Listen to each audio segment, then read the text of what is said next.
अस्सलाम वालेकुम स्टूडेंट्स, क्या हाल चाल आपका। मैं नूरी शब अकेडमी सर इब्राहिम और मेरा कॉन्टेक्ट नंबर ऊपर मेंशन है। जो स्टूडेंट्स ऑनलाइन क्लासेस में इंटरेस्टेड हैं वो मुझे इस नंबर पर कॉल कर सकते हैं। ये नंबर आपको व्हाट्सएप पर भी मिल जाएगा।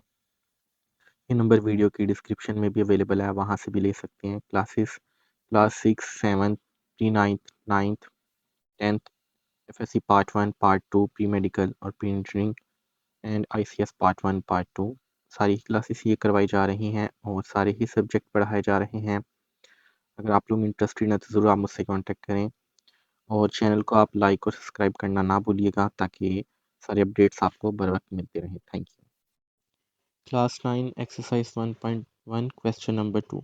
तो क्वेश्चन नंबर 2 में कुछ वैल्यूज़ दी गई हैं जिन्हें उन्होंने कहा है कि नंबर लाइन पर ड्रा करें। अब जिन स्टूडेंट्स ने अपनी क्लास 6 और 7 बड़े अच्छे से किए हैं उन स्टूडेंट्स को याद होगा कि ये नंबर लाइन वाले क्वेश्चंस क्लास 6 और 7 में भी यूज़ हुए हैं।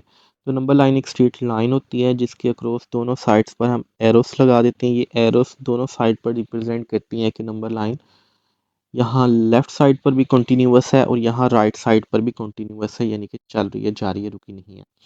नंबर लाइन के मिडल हम एक मिडल पॉइंट डिसाइड कर लेते हैं नंबर लाइन का और उस मिडल पॉइंट पर हम लाइन लगाकर ज़ीरो को शो करते हैं। अब देखिए ज़ीरो एक न्यूट्रल नंबर है, ना वो पॉजिटिव होता है ना वो नेगेटिव होता है। तो ज़ीरो एज अ बैरियर के तौर पर काम करता है, यानी कि ज़ीरो से लेकर नंबर लाइन के राइट साइड पर जितना भी पोर्शन है हम उसे पॉजिटिव वैल्यूज़ का कंसीडर कर लेते हैं और जो पोर्शन ज़ीरो से लेकर लेफ्ट साइड तक है हम उसे नेगेटिव कंसीडर कर लेते हैं। ठीक है।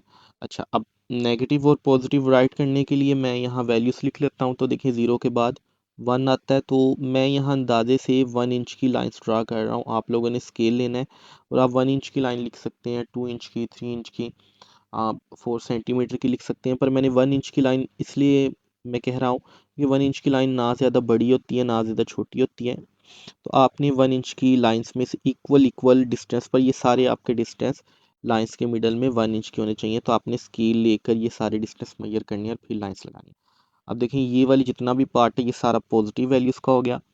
अब यहाँ पर हमने देखें पॉजिटिव तो नहीं लिखा, पर अगर किसी भी वैल्यू के साथ अगर कोई भी साइन नहीं है, मैथ का ये रूल है कि वो वैल्यू पॉजिटिव वैल्यू ही होती है। अब जो यहाँ यानी कि ज़ीरो से लेकर लेफ्ट साइड तक का पार्ट है वो सारा हमारा नेगेटिव वैल्यूज़ वाला हो जाएगा। तो यहाँ पर हम -1 लिख लेते हैं, -2 लिख लेते हैं, -3 लिख लेते हैं, -4 एंड सो ऑन, इसी तरह ही कंटिन्यू रहेगा। ठीक है। अच्छा, अब इस नंबर लाइन पर अगर मैंने कुछ नंबर्स रिप्रेजेंट करने हैं जैसे कि 1 है या -1 है या 2 है, तो उनको इस नंबर लाइन पर शो करना बहुत इजी है। जैसे कि 1, अगर मैं 1 को यहाँ पर शो करना चाहूँ तो ये देखें, जहाँ पर मैंने 1 की लाइन लगाई थी इसे मैं हाईलाइट कर दूँ 1 से, यूँ ब्लू कलर से, तो यहाँ पर ये शो करेगी कि ये नंबर 1 है यहाँ पर। इसी तरह अगर मैं 2 यहाँ पर मैंने लाइन लगाई है पॉजिटिव वाली 2, इसको मैं हाईलाइट कर दूँ कि ये नंबर 2 यहाँ पर शो करेगी। इसी तरह अगर मैंने -1 को रिप्रेजेंट करना है, -1 वाली लाइन है, अगर मैं उसे हाईलाइट कर दूं तो वो रिप्रेजेंट करेगी लाइन -1 को इस लाइन पर। अच्छा, अब ये तो जो सिंपल नंबर्स हैं इनको रिप्रेजेंट करना बहुत इजी है। इसी तरह ही अगर मैं 0.5 को भी रिप्रेजेंट करना चाहता हूँ तो देखिए 0.5 1 से छोटा नंबर है, ठीक है, पर 0 से बड़ा नंबर है। तो ये देखें ये +1 और 0 के कहीं मिडल में ही आएगा ना। ठीक है। तो यहाँ पर यानी कि मैं इसको रिप्रेजेंट कर सकता हूँ मिडल में कहीं पर, इसको कुछ पार्ट्स में डिवाइड करके।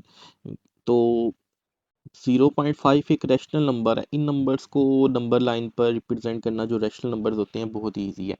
जबकि आप अपना क्वेश्चन नंबर अगर 1 देखिए, यहाँ पर अब √2 लिखा हुआ है। अगर मैं कैलकुलेटर पर √2 लिखता हूँ तो वैल्यू निकालता हूँ तो 1.4142 एंड ये नंबर कंटिन्यूअसली चलता जाएगा, यानी कि इरेशनल वैल्यू है ये। अब ऐसी वैल्यूज़ को नंबर लाइन पर रिप्रेजेंट करना सिंपली पॉसिबल नहीं है, जैसे कि सिंगल एक लाइन लगा के हम किसी भी नंबर को रिप्रेजेंट कर सकते हैं, क्योंकि देखिए जो 1 है ये एक टर्मिनेटिंग नंबर है, यानी कि रैशनल नंबर है, आगे कंटिन्यूअस तो नहीं है, तो सिंपली एक लाइन इसको रिप्रेजेंट कर सकती है। और अब जो नंबर बार बार कंटिन्यूअसली चलता जा रहा है आप उसको नंबर लाइन पर सिंपली यू लाइन लगा कर रिप्रेजेंट नहीं कर सकते। उसके लिए हम पाइथागोरस थ्योरम का यूज़ करते हैं। तो Pythagoras theorem right angle triangles के लिए यूज़ होता है। अब ट्राइंगल क्या है? ट्राइंगल सिंपली किसी भी शेप को कहते हैं जिसके 3 कोने हों, ठीक है? तो यहाँ पर मैं एक ट्राइंगल ड्रा कर देता हूँ। अगर आप ध्यान से देखें तो ट्राइंगल का ये वाला जो पार्ट है, ये बिल्कुल स्ट्रेट है, 90 डिग्री का एंगल है। तो ऐसी ट्राइंगल जिसमें एटलीस्ट वन एंगल 90 डिग्री का हो, उसे हम राइट एंगल ट्राइंगल कहते हैं।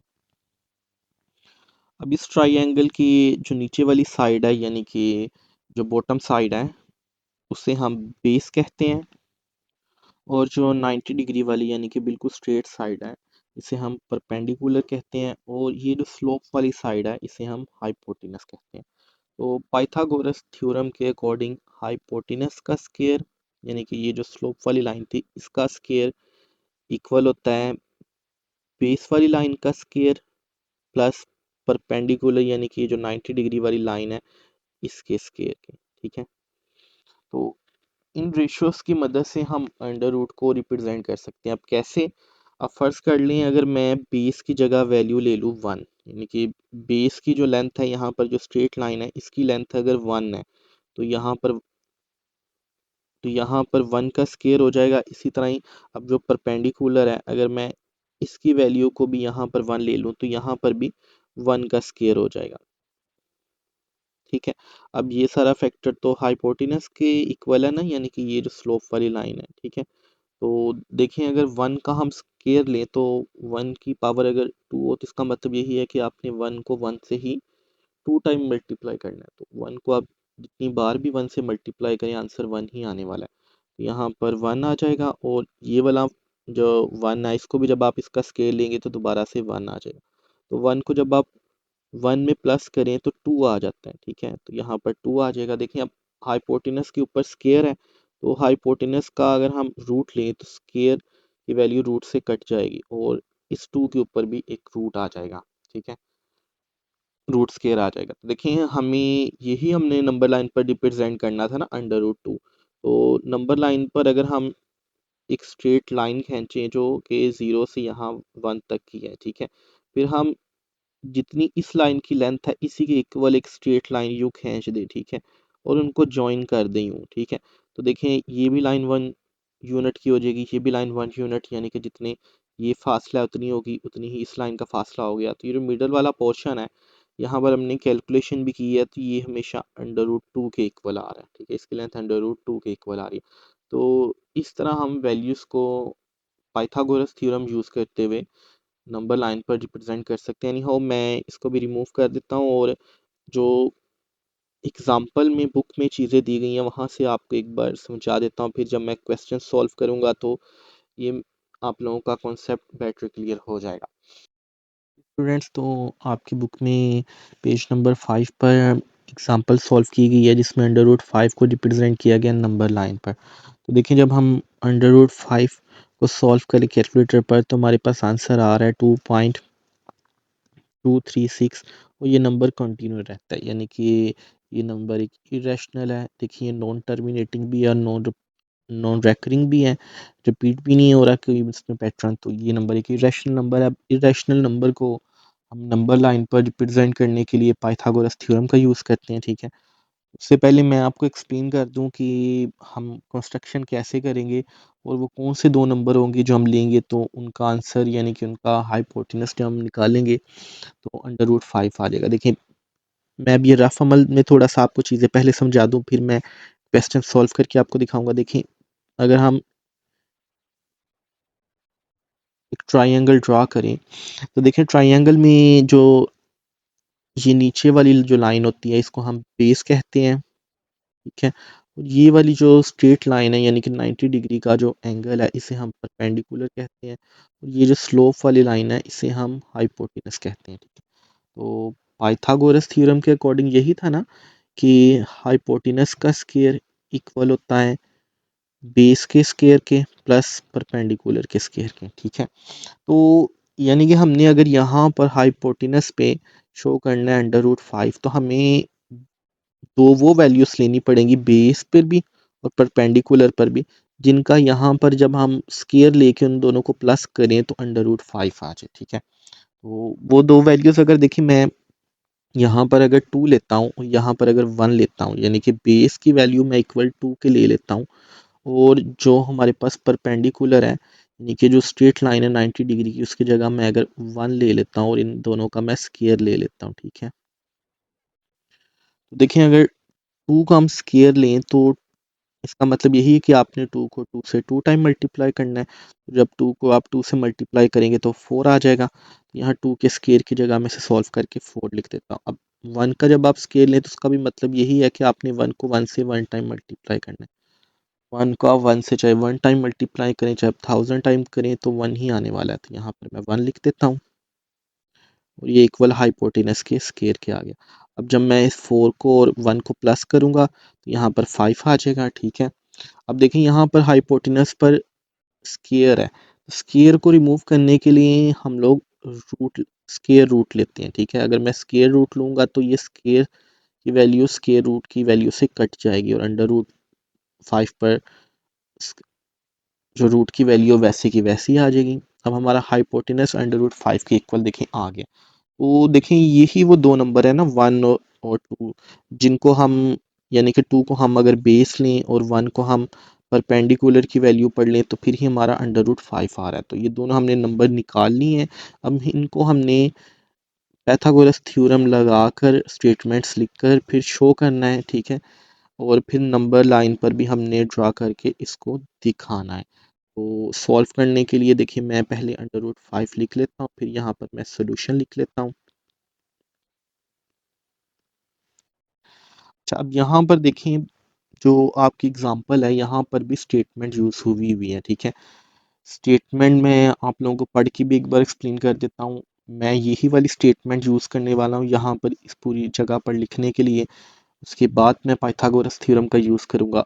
आपके टीचर अगर आपको ये स्टेटमेंट नहीं लिखवाते, कुछ और लिखवाते हैं या स्टेटमेंट के बगैर करवा रहे हैं, तब भी ये क्वेश्चन गलत नहीं है। मैं बुक वाला मेथड फॉलो कर रहा हूँ, आप लोग कोई और मेथड भी फॉलो कर सकते हैं। देखिए लिखा हुआ है under root 5 can be located on number line by geometry construction. तो हम अंडर रूट 5 को ढूंढ सकते हैं नंबर लाइन पर जियोमेट्री कंस्ट्रक्शंस की मदद से। यानी कि कह रहा है कि हम एक ट्राइंगल बनाकर पाइथागोरस थ्योरम यूज़ कर कर अंडर रूट 5 को जियोमेट्रिक कंस्ट्रक्शंस की मदद से नंबर लाइन पर बना सकते हैं, ठीक है। As under root 5 is equal to 2.236 और ये आगे कंटिन्यू है। देखें इसी तरह ही है, जब हम अंडर रूट 5 लेते हैं तो उसका आंसर कंटिन्यूअस रहता है और वो आंसर 2.236 आ रहा है। यानी कि ये देखिए ये नंबर जो सा है ये थोड़ा सा 2 से बड़ा है, क्योंकि देखिए इसमें डेसिमल के बाद भी कुछ वैल्यू से ऐड है, पर ये नंबर 3 से छोटा है, ठीक है। तो विच इज़ नियर टू 2, तो बिल्कुल ऐसा ही है, 2 के नियर है पर 3 से ये छोटा है, ठीक है। अब कंस्ट्रक्शन कैसे की गई है, पहले उसने कहा है कि draw line of measurement A B equal 1 unit. तो मैंने आप लोगों को यूनिट एक्सप्लेन कर दिया था, यानी कि यहाँ से यहाँ तक ये दो सेगमेंट्स के दरमियान का डिस्टेंस इसे हम 1 यूनिट कह रहे हैं।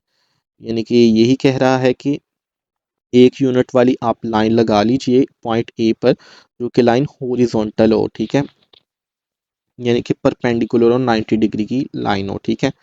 और वो यूनिट 1 यूनिट के इक्वल हो, ठीक है। Where line O A equal 2 units, यानी कि ये वाली जो लाइन है जिसको हमने बेस बनाना है ये 2 यूनिट के बराबर हो। तो देखिए वो दो नंबर यही थे ना, जब हमने हमने डायग्राम जो ड्रा की थी उसमें यूं ही था, यहाँ पर 1 था 2 था, तो ये वाली लाइन यानी कि 2 यूनिट की इक्वल आएगी और ये वाली लाइन 1 यूनिट की इक्वल आएगी, ठीक है।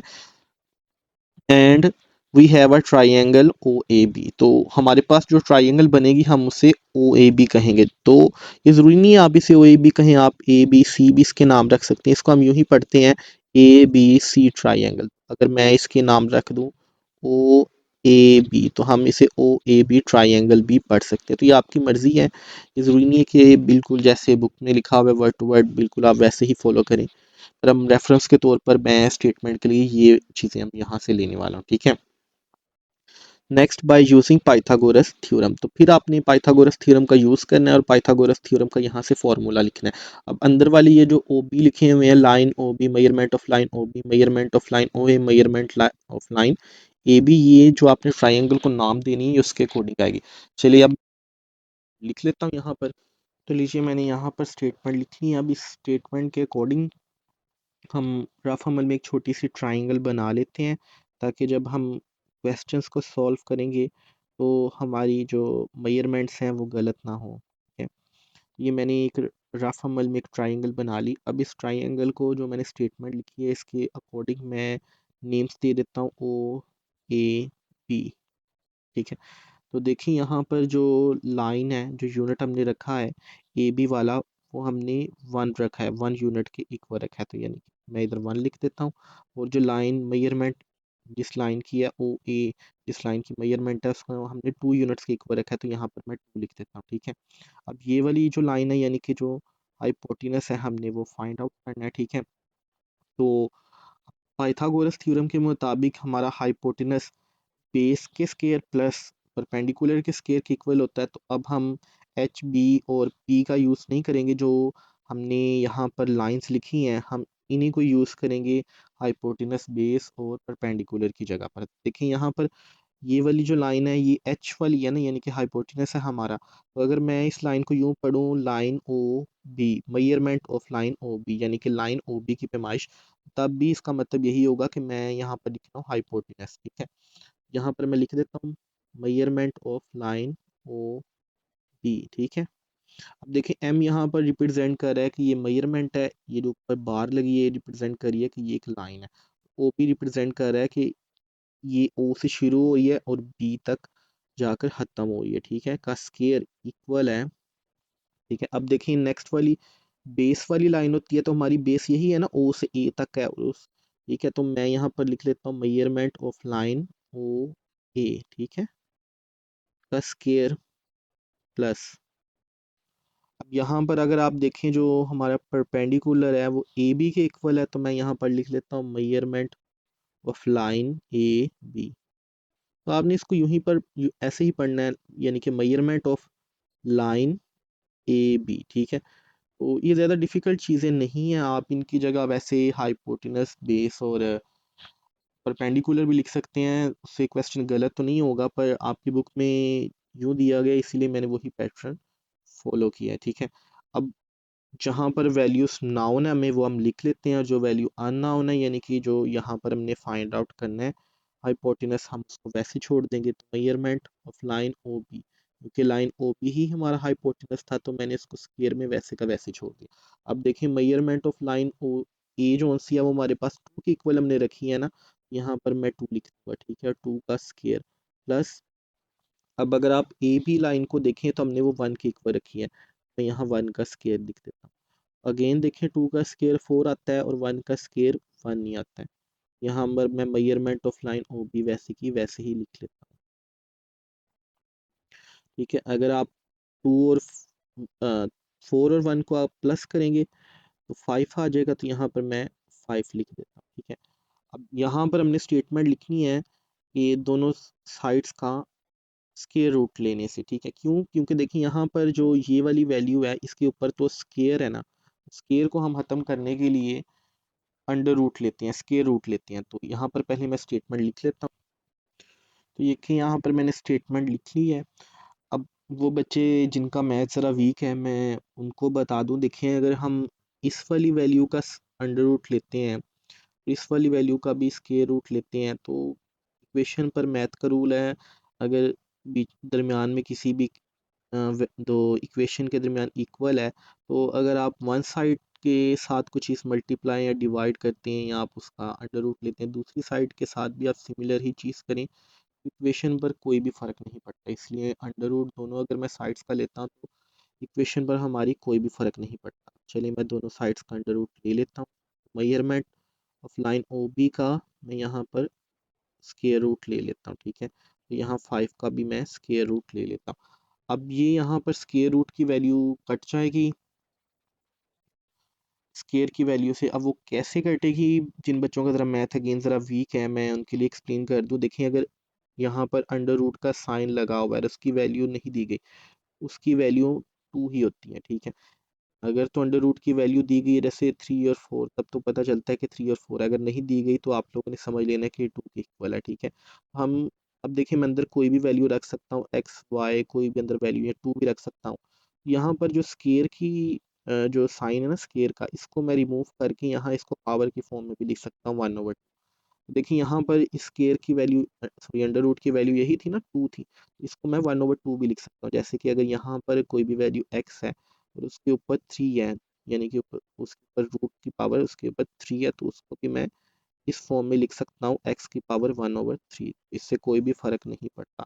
अब देखिए यहाँ पर क्वेश्चन में m मेजरमेंट ऑफ लाइन, वो भी ठीक है, इसके ऊपर स्केयर रूट था ना, तो इसको मैं, और स्केयर भी था इस लाइन का, हमने स्केयर भी लिया हुआ है, ठीक है, इसको मैं यूं भी लिख सकता हूँ, measurement of line O B का स्केयर मल्टीप्लाई बाय 1/2। देखिए इस रूट की पावर को मैंने 1/2 में की फॉर्म में लिख लिया। तो देखिए यहाँ पर जब मैं 1/2 की फॉर्म में लिखूँ तो ये जो स्केयर की वैल्यू थी ये 1/2 की पावर से कट जाएगी, क्योंकि ये डिवाइड हो रहे हैं आपस में, ठीक है। तो आप लोगों को यहाँ पर अब क्लियर हो गया होगा कॉन्सेप्ट कि जो स्केयर रूट है वो स्केयर से कैसे काटा गया है, ठीक है। यहाँ पर अब जो वैल्यूज बकाया बच गई हैं मैं लिख लेता हूँ, measurement of line O B √5। तो ये देखिए हमारा हाइपोटेनस निकल आया है, ठीक है। अगर मैं आप लोगों को यहाँ पर बुक वाला मेथड दिखाऊं तो बुक वाले ने भी देखें बिल्कुल सेम यही मेथड फॉलो किया है, ठीक है। अब आगे हमने इसको नंबर लाइन पर रिप्रेजेंट करना है। पाइथागोरस थ्योरम की वजह से हमने ये तो निकाल लिया है कि √5 वाली वैल्यू है, तो ये रफ अमल में जो मैंने ट्राइंगल बनाई थी इसका पर्पस सर्व हो गया। ये हमने इसीलिए बनाई थी कि हमें पता चल सके वो कौन सी दो वैल्यूज़ हैं जिनको हम जब उनका स्केयर ले और उनको प्लस करें तो √5 आ जाए, ठीक है। यहाँ पर मैं स्टेटमेंट लिख लेता हूँ। तो यहाँ पर मैंने स्टेटमेंट लिख ली है, यानी कि रिप्रेजेंटेशन और नंबर लाइन। तो बिल्कुल हमने वैसे ही करना है, नंबर लाइन हमने ट्राई करनी है। थोड़ा सा ज़रा मैं नीचे कर लेता हूँ।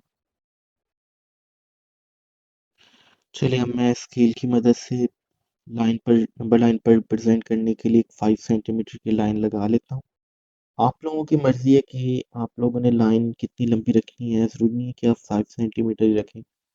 आप ये 4 सेंटीमीटर भी रख सकते हैं, 3 सेंटीमीटर भी, 6 सेंटीमीटर भी, पर ये लाइन इतनी लंबी ज़रूर होनी चाहिए कि ईजीली आपके पेपर पर विजिबल हो और पेपर से बाहर भी ना जाए, ठीक है। अब देखिए मैं जो छोटे यूनिट्स हैं मैं 1 इंचज़ के इस लाइन पर ड्रा करने लगा हूँ। आपकी मर्ज़ी, आप 2 इंचज़ के रखें, 3 इंचज़ के रखें, पर जो छोटे यूनिट्स हैं जहाँ पर हमने नंबर रिप्रेजेंट करनी है ये भी इतने वाइडन होने चाहिए कि आपकी ज्योमेट्रिक कंस्ट्रक्शंस इजीली यहाँ पर सारी आ सकें। स्केल का काम अब ख़त्म हो गया तो मैंने स्केल रिमूव कर दिया है। अब मैं इस साइड पर एक छोटी सी ट्रायंगल बना लेता हूँ जो मेजरमेंट्स हमने बेस, परपेंडिकुलर और हाइपोटेनस की ली थी ताकि हमें वो याद रहे। ये रफ में डायग्राम बनाने लगा हूँ, आप लोगों ने ये नहीं बनानी, मैं इसलिए बना रहा हूँ जो स्टूडेंट्स वीडियो देख रहे हैं उनको समझ आ सके कि हमने एंगल्स कौन से लिए थे जो हमने डायग्राम ड्रा किया। जी तो मैंने यहाँ पर छोटी सी एक डायग्राम बना लिया है रफ अमल में। अब देखें जो बेस वाली लाइन थी वो हमने 2 यूनिट्स के इक्वल रखी थी, और जो 90 डिग्री का एंगल था यानी कि परपेंडिकुलर था वो हमने 1 यूनिट के इक्वल रखा था, और जो स्लोप वाली लाइन थी यानी कि हमारा हाइपोटेनस था हमने वो √5 के इक्वल रखा था। तो मैंने मेजरमेंट्स भी यहाँ पर लिख दिए ताकि हमें बाद में जब हमने यहाँ पर नंबर ड्राइंग करके मेजरमेंट्स को लिखना हमें कोई इशू ना हो। अब यहाँ पर मैं नंबर्स लिख लेता हूँ, यानी कि मैं मिडल में 0 रखूँगा और राइट हैंड साइड पर मैं प्लस के नंबर रखूँगा, लेफ्ट हैंड साइड पर मैं नेगेटिव नंबर्स रखूँगा। चलिए मेज वाला पार्ट मैं 0 रख लेता हूँ।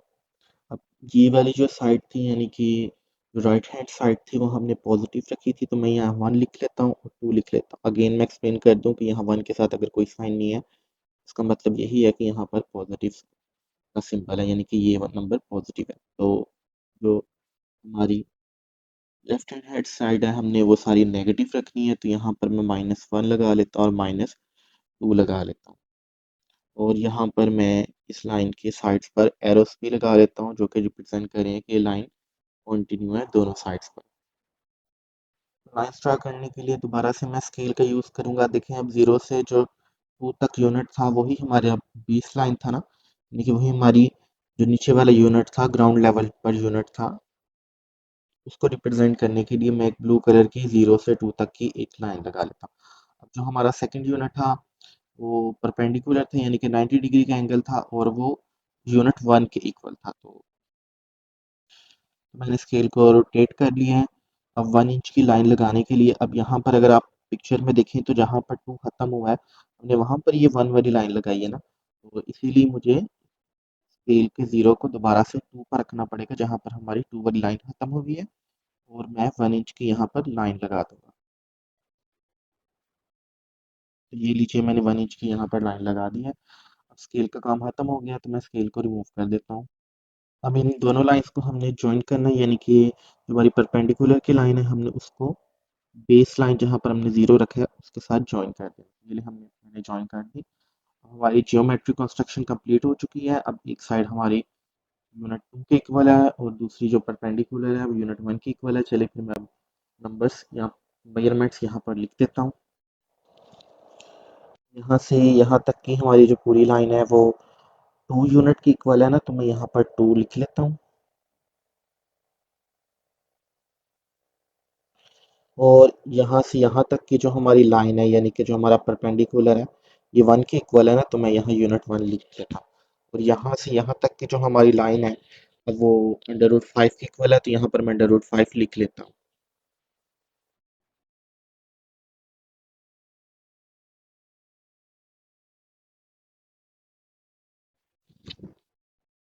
ठीक है, अब हमने अंडर रूट 5 यहाँ पर लिख लिया। और अब देखिए हमने तो जो ड्रा करनी थी ना लाइन की वो नंबर लाइन पर आए, तब अब देखिए हमारा यूनिट तो जो हमारी स्लोप है या जो हमारा हाइपोटेनस है वो तो यहाँ पर आ रहा है, यहाँ से यहाँ तक आ रहा है। तो ये वाली जो पूरी लेंथ है ना यहाँ से यहाँ तक, इसको हमने इस नंबर लाइन पर ड्रा करना है। तो ड्रा करने के लिए मैं कंपास यूज करूंगा यानी कि प्रकार यूज करूंगा। तो कंपास मैंने यहाँ पर ड्रा कर लिया है। कंपास को हमने इतना वाइड ओपन करना है कि ये दोनों जो पॉइंट्स हमने लिए हैं यानी कि ये वाला यहाँ से पॉइंट और ये वाला यहाँ से पॉइंट, इन दोनों के ऊपर कंपास आए। जो कंपास की नोक वाली जगह है वो यहाँ पर आएगी और जो पेन वाली जगह है यहाँ जहाँ आप पेंसिल लगाएंगे वो इस एरिया पर आएगी, ये वाली एरिया पर। ठीक है, तो कंपास मैंने देखे जो पेन वाली जगह जो नोक वाली जगह थी वो मैंने यहाँ 0 पे रखी है और जो पेन वाली जगह है यहाँ पर मैंने 2 पर रखी है। इस पेन वाली जगह को मैं स्लाइड करते हुए नीचे लेकर आता हूँ और यहाँ पर जहाँ पर नंबर लाइन है वहाँ पर मैंने इसको क्रॉस कर दिया। ठीक है, अब जैसे ही आपने क्रॉस किया देखिए एग्जैक्टली यहाँ पर कटिंग हो रही है। तो जहाँ से कटिंग हुई है यानी कि 0 से लेकर जहाँ पर कटिंग हुई है वहाँ से इस कटिंग तक का डिस्टेंस अंडर रूट 5 है। तो यहाँ पर अब मैं अंडर रूट 5 लिख लेता हूँ। ठीक है, अब देखें यहाँ से यहाँ तक का डिस्टेंस 2 था, यहाँ से यहाँ का डिस्टेंस 1 था, 1 यूनिट था, और यहाँ से यहाँ का डिस्टेंस 5 था। तो यहाँ से हमने जो लाइन ड्रा की है यानी कि यहाँ तक वो भी अंडर रूट 5 हो गई है। ठीक है, अच्छा अब देखें जो हमने मेजरमेंट लिखी थी ना स्टेटमेंट में, अब हमने यहाँ पर वो भी लिखनी है। देखें ये वाला हमारा पॉइंट ओ था जो मेजरमेंट्स हमने स्टेटमेंट में लिखी थी, और ये पॉइंट ए था और ये पॉइंट बी था। ठीक है, तो अब मेजरमेंट्स बिल्कुल जो हमने स्टेटमेंट लिखी थी उसके अकॉर्डिंग यहाँ पर हो चुकी हैं सॉल्व करने में। तो चलिए मैं आपकी बुक में से अब क्वेश्चन नंबर 1 सॉल्व कर देता हूँ। क्वेश्चन नंबर 1 भी बिल्कुल वैसे ही सॉल्व होगा जिस तरह हमने एग्जाम्पल में अंडर रूट 5 को सॉल्व किया। यहाँ पर जस्ट फर्क ये है कि ये अंडर रूट 2 है। चलिए तो मैंने क्वेश्चन नंबर 1 यहाँ पर लिख लिया। अब मैं सोल्यूशन लिख लेता हूँ। सोल्यूशन लिखने के बाद हमने स्टेटमेंट लिखनी है। चलिए तो मैंने स्टेटमेंट लिख दी।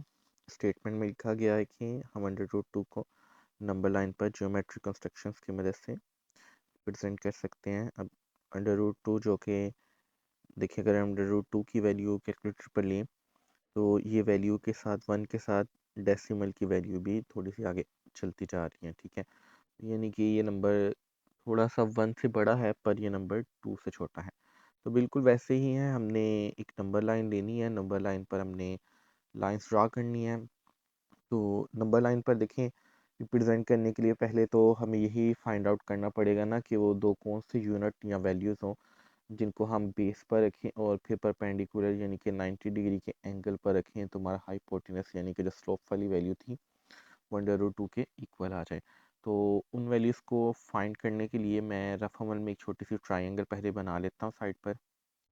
जी, तो मैंने रफ अमल में एक छोटी सी ट्राइंगल बना दिया है। अब हमने इस ट्राइंगल पर नेम्स लिखने हैं। अब देखिए यहाँ स्टेटमेंट में हमने इस ट्राइंगल को ओ ए बी लिखा है ना, तो हमने इस ट्राइंगल को नेम भी इसी हिसाब से देने हैं जिस हिसाब से हमने स्टेटमेंट में इस ट्राइंगल का नेम रखा। तो देखिए ये वाला एंगल मैं ओ रख लेता हूँ, ये वाला एंगल मैं ए रख लेता हूँ, ये वाला एंगल मैं बी रख लेता हूँ। तो देखिए एग्जैक्टली अब हमारी ट्राइंगल जो सी हैं वो मैच हो रही है। ये मैंने इसलिए लिखा है कि है तो ये रफ अमल पर जब हम क्वेश्चन सॉल्व करेंगे तो जो लाइंस की मेजरमेंट है, देखिए हमने यहाँ से यहाँ तक जो बेस लाइन है उसको ओ ए लेना है ना। तो मैंने नेम इसलिए पहले दे लिए हैं ताकि जब हम इधर मेजरमेंट लिखें पाइथागोरस थ्योरम को यूज़ करते हुए, तो हमें मेजरमेंट लिखते वक्त पता हो कि किस लाइन को कौन सा नेम देना है।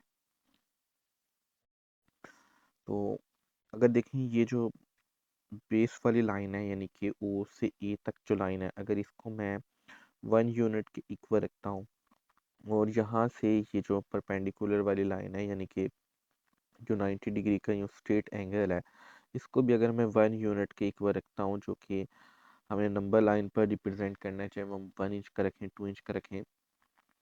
तो देखिए इन दोनों नंबर्स का अगर हम स्केयर लेते हैं यानी कि 1 का और 1 का, तो 1 का स्केयर अगेन 1 ही होता है और इस 1 का भी स्केयर 1 ही होगा। तो इन दोनों को हम प्लस करेंगे, इनका अंडर रूट लेंगे, तो देखिए अंडर रूट 2 आ जाएगा।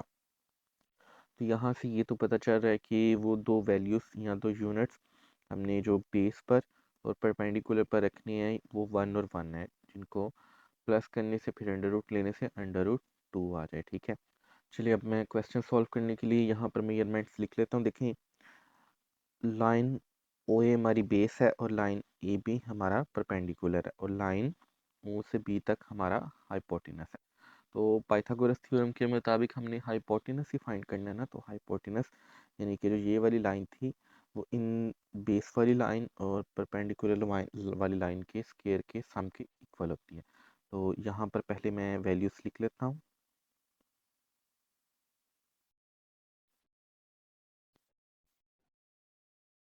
ठीक है, measurement of line O to B, ठीक है, का स्केयर इक्वल है। ठीक है, देखिए ये लाइन ओ से ए बी है ना, तो इसीलिए मैंने मेजरमेंट ऑफ लाइन ओ से ए बी लिखा है। ठीक है, अब देखिए किसके इक्वल है, ओ से ए तक की जो मेजरमेंट है यानी कि बेस वाली लाइन उसके स्केयर के मेजरमेंट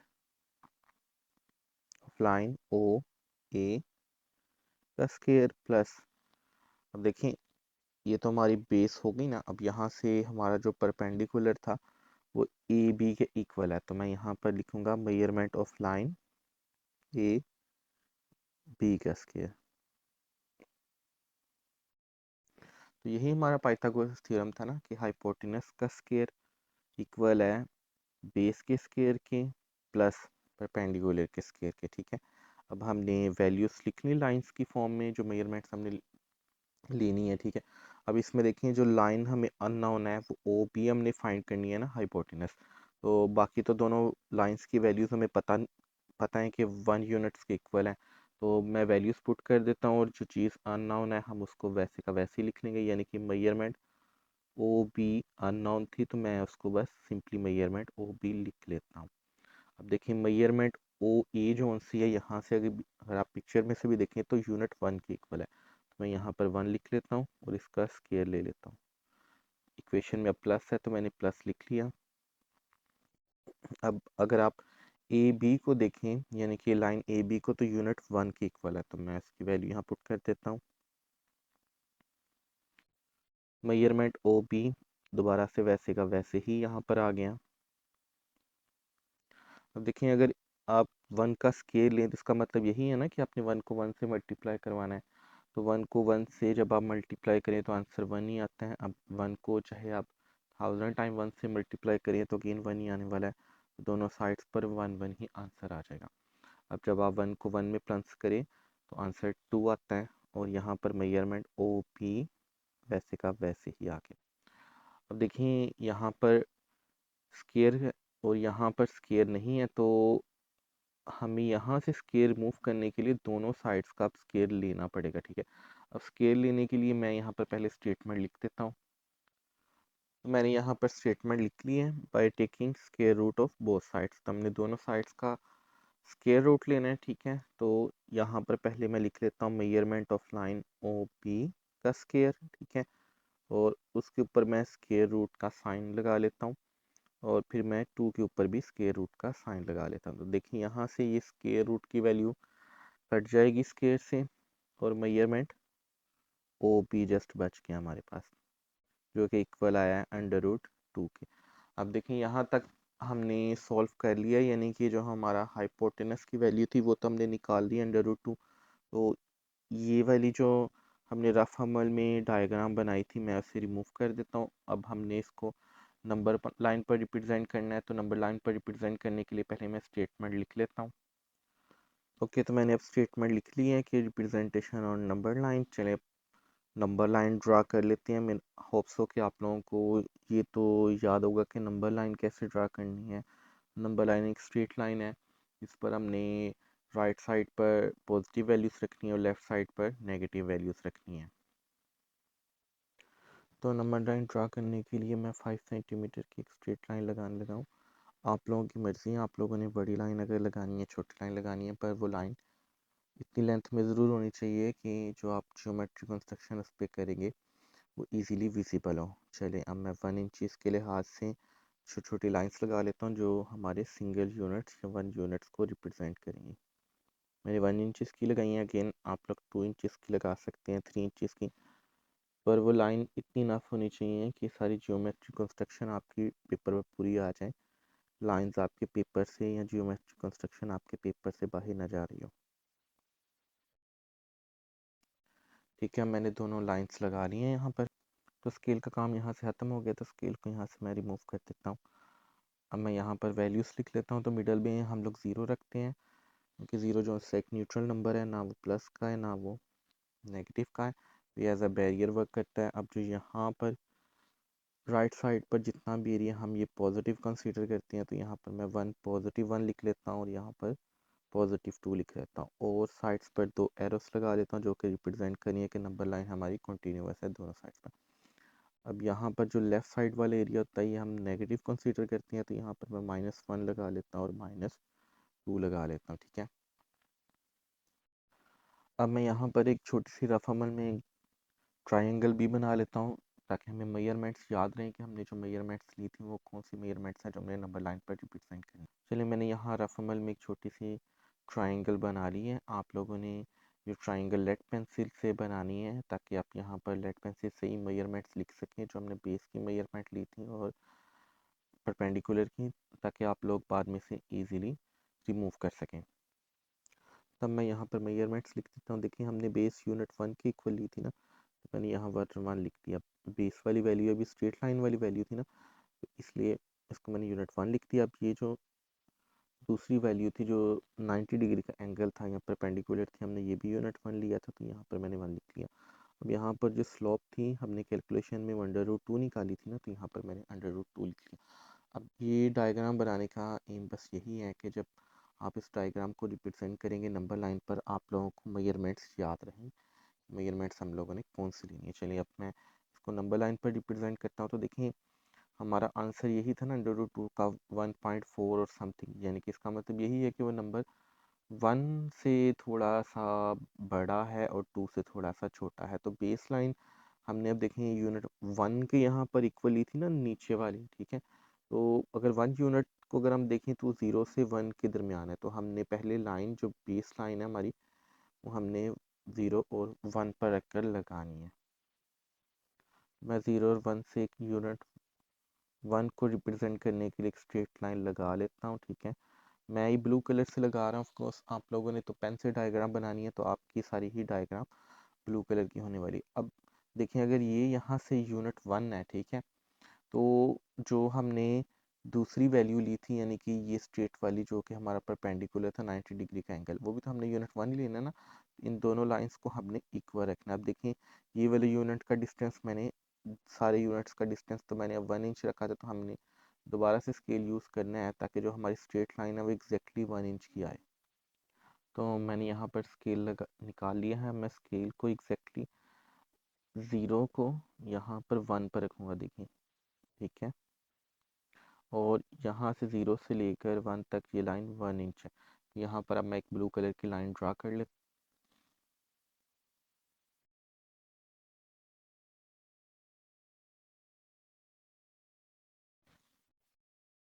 हूँ। ये मैंने लाइन ड्रा कर ली है यहाँ पर 0 से लेकर 1 तक, यानी कि जो हमारा यूनिट 1 रिप्रेजेंट करिए। अब स्केल का काम खत्म हो गया तो मैं इसे रिमूव कर देता हूँ। अब यहाँ पर ये जो लाइन है जो यूनिट 1 की थी, इसको हमने जो हमारी स्ट्रेट लाइन है जो कि ऑल्सो यूनिट 1 की है, कि जो हमारा परपेंडिकुलर है, इसको हमने अटैच करना है अपनी बेस लाइन से यहाँ तक 0 तक। तो ये मैंने इन दोनों को अटैच कर दिया। अब हमने वैल्यूज़ लिखनी है, देखें 0 से लेकर 1 तक हमने मेजरमेंट यूनिट 1 यहाँ पर रखी है ना, तो यहाँ पर भी मैंने 1 रिप्रेजेंट करना है। तो मैं यहाँ पर जो हमारी बेस लाइन थी, यानी कि जो हमारी बेस है, मैंने यहाँ पर वो यूनिट 1 रिप्रेजेंट कर दिया।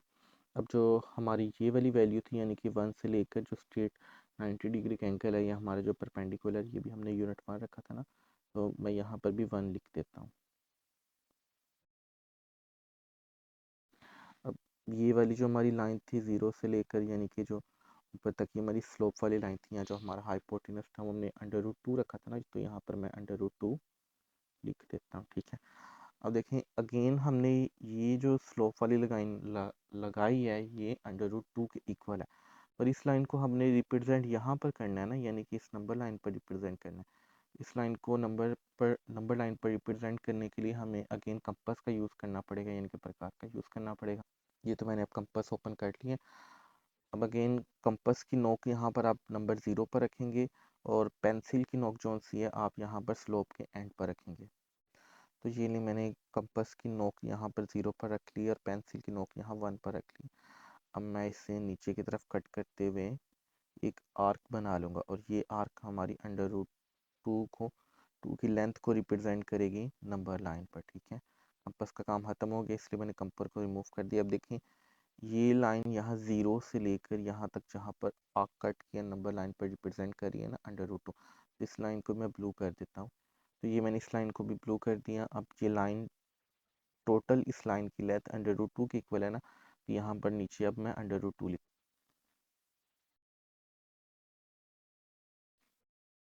तो ये देखिए मैंने √2 लिख दिया। ऑलमोस्ट हमारी जो कंस्ट्रक्शन है वो कंप्लीट हो गई है। जस्ट हमने यहाँ पर अब नेम्स लिखने हैं। याद रखें हमें यही नाम दिया था ना, OAB ट्राइंगल, तो हमने ये वाला एंगल O रखा था, ये वाला एंगल A रखा है, और ये वाला एंगल यहाँ पर मैंने A लिख लिया, और ये वाला एंगल हमने B लिखा था, तो मैं इस एंगल को यहाँ पर B लिख लिया। ये तो देखिए यहाँ पर हमारी ज्योमेट्रिक कंस्ट्रक्शन पाइथागोरस थ्योरम के अकॉर्डिंग बिल्कुल एग्जैक्टली कंप्लीट हो गई है। तो इजी क्वेश्चन था, कोई इसमें इतनी डिफ़िकल्ट चीज़ नहीं है। जस्ट ये आपने ध्यान रखना कि ज्योमेट्रिक कंस्ट्रक्शन आप लोगों ने कैसे करनी है, ठीक है। बाकी तो सारा क्वेश्चन इजी है जब हमने पाइथागोरस थ्योरम का यूज़ किया, और जैसे प्रीवियस क्वेश्चन में किया था, इस क्वेश्चन को भी हमने वैसे ही नंबर लाइन पर रिप्रेजेंट किया। अब मैं क्वेश्चन नंबर 3 क्वेश्चन नंबर 2 आप लोगों के लिए सॉल्व कर देता हूँ। बिल्कुल वो भी ऐसे ही है, जस्ट उसमें √3 है, बिल्कुल क्वेश्चन ऐसे ही होना है। अब हमने स्टार्ट में बस यूं ही करना है कि दो वो नंबर ढूंढने हैं जिनको हम पहले उनका √रूट लें, फिर हम उनको प्लस करें तो दोबारा से √3 आ जाए। तो क्वेश्चन को सॉल्व करने के लिए पहले मैं आप लोगों के लिए क्वेश्चन लिख लेता हूँ। तो मैंने यहाँ पर देखिए स्टेटमेंट लिख ली है। स्टेटमेंट में अगर आप देखें तो लिखा हुआ है कि √3 को हम जियोमेट्रिक कंस्ट्रक्शंस की मदद से नंबर लाइन पर रिप्रेजेंट कर सकते हैं, ठीक है। तो √3 इसी के इक्वल था ना 1.7320, आप लोग कैलकुलेटर पे भी इसे चेक कर सकते हैं, ठीक है। तो यानी कि देखें ये जो वैल्यू है ये 1 से ज़रा बड़ी है, क्योंकि इसमें डेसिमल की वैल्यू भी अटैच है, पर ये वैल्यू 2 से छोटी है, ठीक है।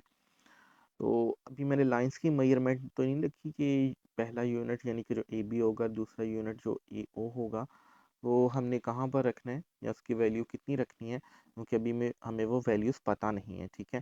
तो हमें वो वैल्यूज़ पता करने के लिए ग्राफ अमल में छोटी सी ट्राइंगल बनानी पड़ेगी, और फिर हम पाइथागोरस थ्योरम की मदद से फाइंड आउट कर लेंगे कि वो कौन सी दो वैल्यूज़ हों जिनका हम पहले स्केयर लें और फिर अंडर रूट लें तो हाइपोटेनस हमारा अंडर रूट 3 आ जाए। तो चलिए एक मैं छोटी सी डायग्राम यहाँ ट्राइंगल बना लेता हूँ। तो मैंने रफ अमल में यहाँ पर एक छोटी सी ट्राइंगल बना ली है।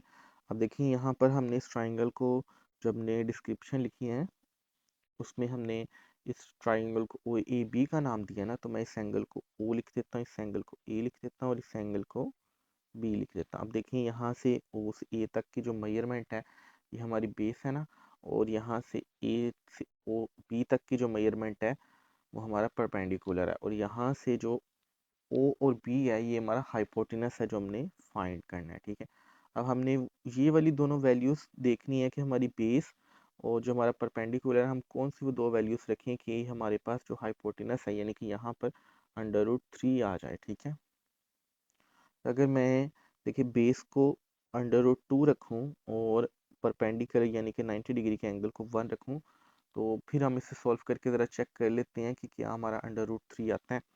तो यहाँ पर ही मैं इसको ज़रा सॉल्व कर लेता हूँ। देखिए हाइपोटेनस का स्केयर इक्वल होता है ना बेस के स्केयर के। बेस हमने यहाँ पर अब अंडर रूट 2 रखी हुई है। ठीक है, तो यहाँ पर मैं अंडर रूट 2 लिख लेता हूँ। ठीक है, और इसका स्केयर प्लस जो हमने वैल्यू रखी हुई है 90 डिग्री की यानी कि परपेंडिकुलर उसके स्केयर के इक्वल होता है, तो यहाँ पर मैं 1 लिख लेता हूँ। देखिए हमने परपेंडिकुलर यूनिट 1 की यहाँ पर इक्वल रखा हुआ है। ठीक है, अब देखिए अगर आप 2 का स्केयर ले रहे हैं तो 2 के स्केयर की वैल्यू कट जाएगी ना अंडर रूट से।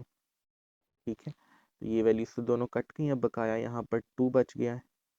ठीक है, और यहाँ पर जब आप 1 का स्केयर लेंगे तो दोबारा 1 ही आ जाएगा। ठीक है, तो अब 2 और 1 को आप प्लस करेंगे 3 आ जाएगा। अब देखिए एच के ऊपर स्केयर है यानी कि हाइपोटेनस के ऊपर स्केयर है, तो स्केयर को रिमूव करने के लिए हम अंडर रूट लेंगे।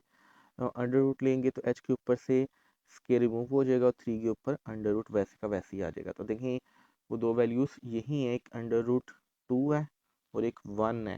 ठीक है, इन दोनों वैल्यूज़ को अगर हम यहाँ बेस पर और एक वैल्यू को हम परपेंडिकुलर पर लें तो हमारा पाइथागोरस थ्योरम के अकॉर्डिंग हाइपोटेनस अंडर रूट 3 आ रहा है। तो यही दो वैल्यूज़ हम यूज़ करने वाले हैं। चलिए मैं इनको स्टेटमेंट में पुट कर देता हूँ।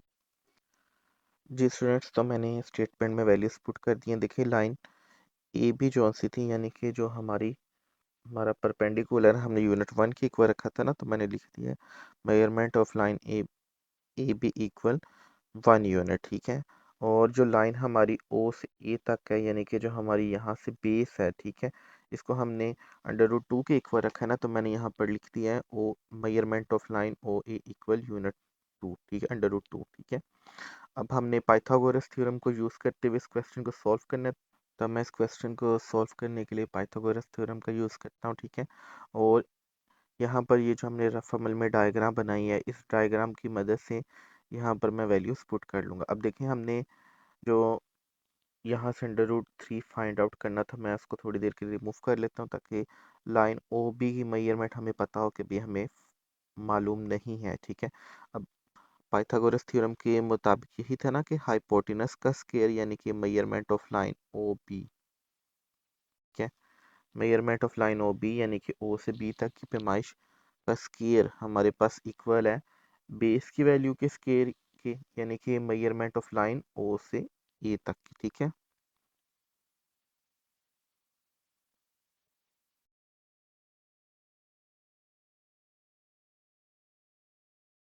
प्लस जो हमारा परपेंडिकुलर था यानी कि 90 डिग्री का एंगल था उस लाइन के स्क्वायर के। अब हमारी परपेंडिकुलर वाली लाइन देखें ए से बी ही है ना, यहाँ से यहाँ तक। ठीक है, तो यहाँ पर मैंने लिख लिया measurement of line A B का स्क्वायर। ठीक है, अब हमने वैल्यूज पुट करनी है। देखें यहाँ से ओ से बी तक की वैल्यू तभी हमें पता नहीं है, तो हम जस्ट उसको ऐसे ही लीव कर देंगे।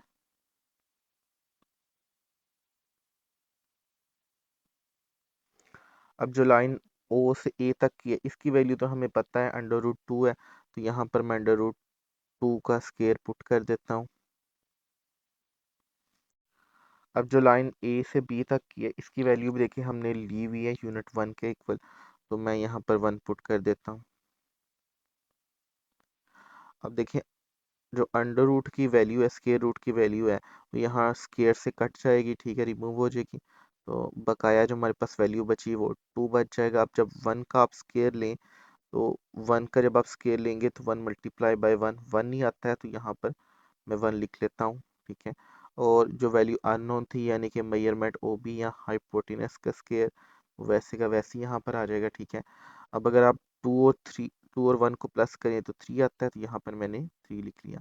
और measurement of line O B का स्केयर वैसे का वैसे ही आ गया। अब देखिए यहाँ पर measurement of line O B के ऊपर तो एक स्केयर है ना, तो स्केयर को रिमूव करने के लिए हम स्केयर रूट लेंगे। ठीक है, दोनों साइड्स का। तो यहाँ पर मैं अब स्टेटमेंट लिख लेता हूँ। तो लीजिए मैंने यहाँ पर स्टेटमेंट लिख ली है। तो मैं स्टेटमेंट लिखने के बाद यहाँ पर दोनों वैल्यूज लिखता हूँ और बारी बारी उन दोनों का स्क्वायर रूट ले लेता हूँ। अब यहाँ पर अगेन देखें, यहाँ पर स्क्वायर है और ये वैल्यू जो सी है स्क्वायर की कट जाएगी स्क्वायर रूट से। ठीक है, और जो 3 है उसके ऊपर जस्ट स्क्वायर वैसे का वैसे ही आ गया। ठीक है,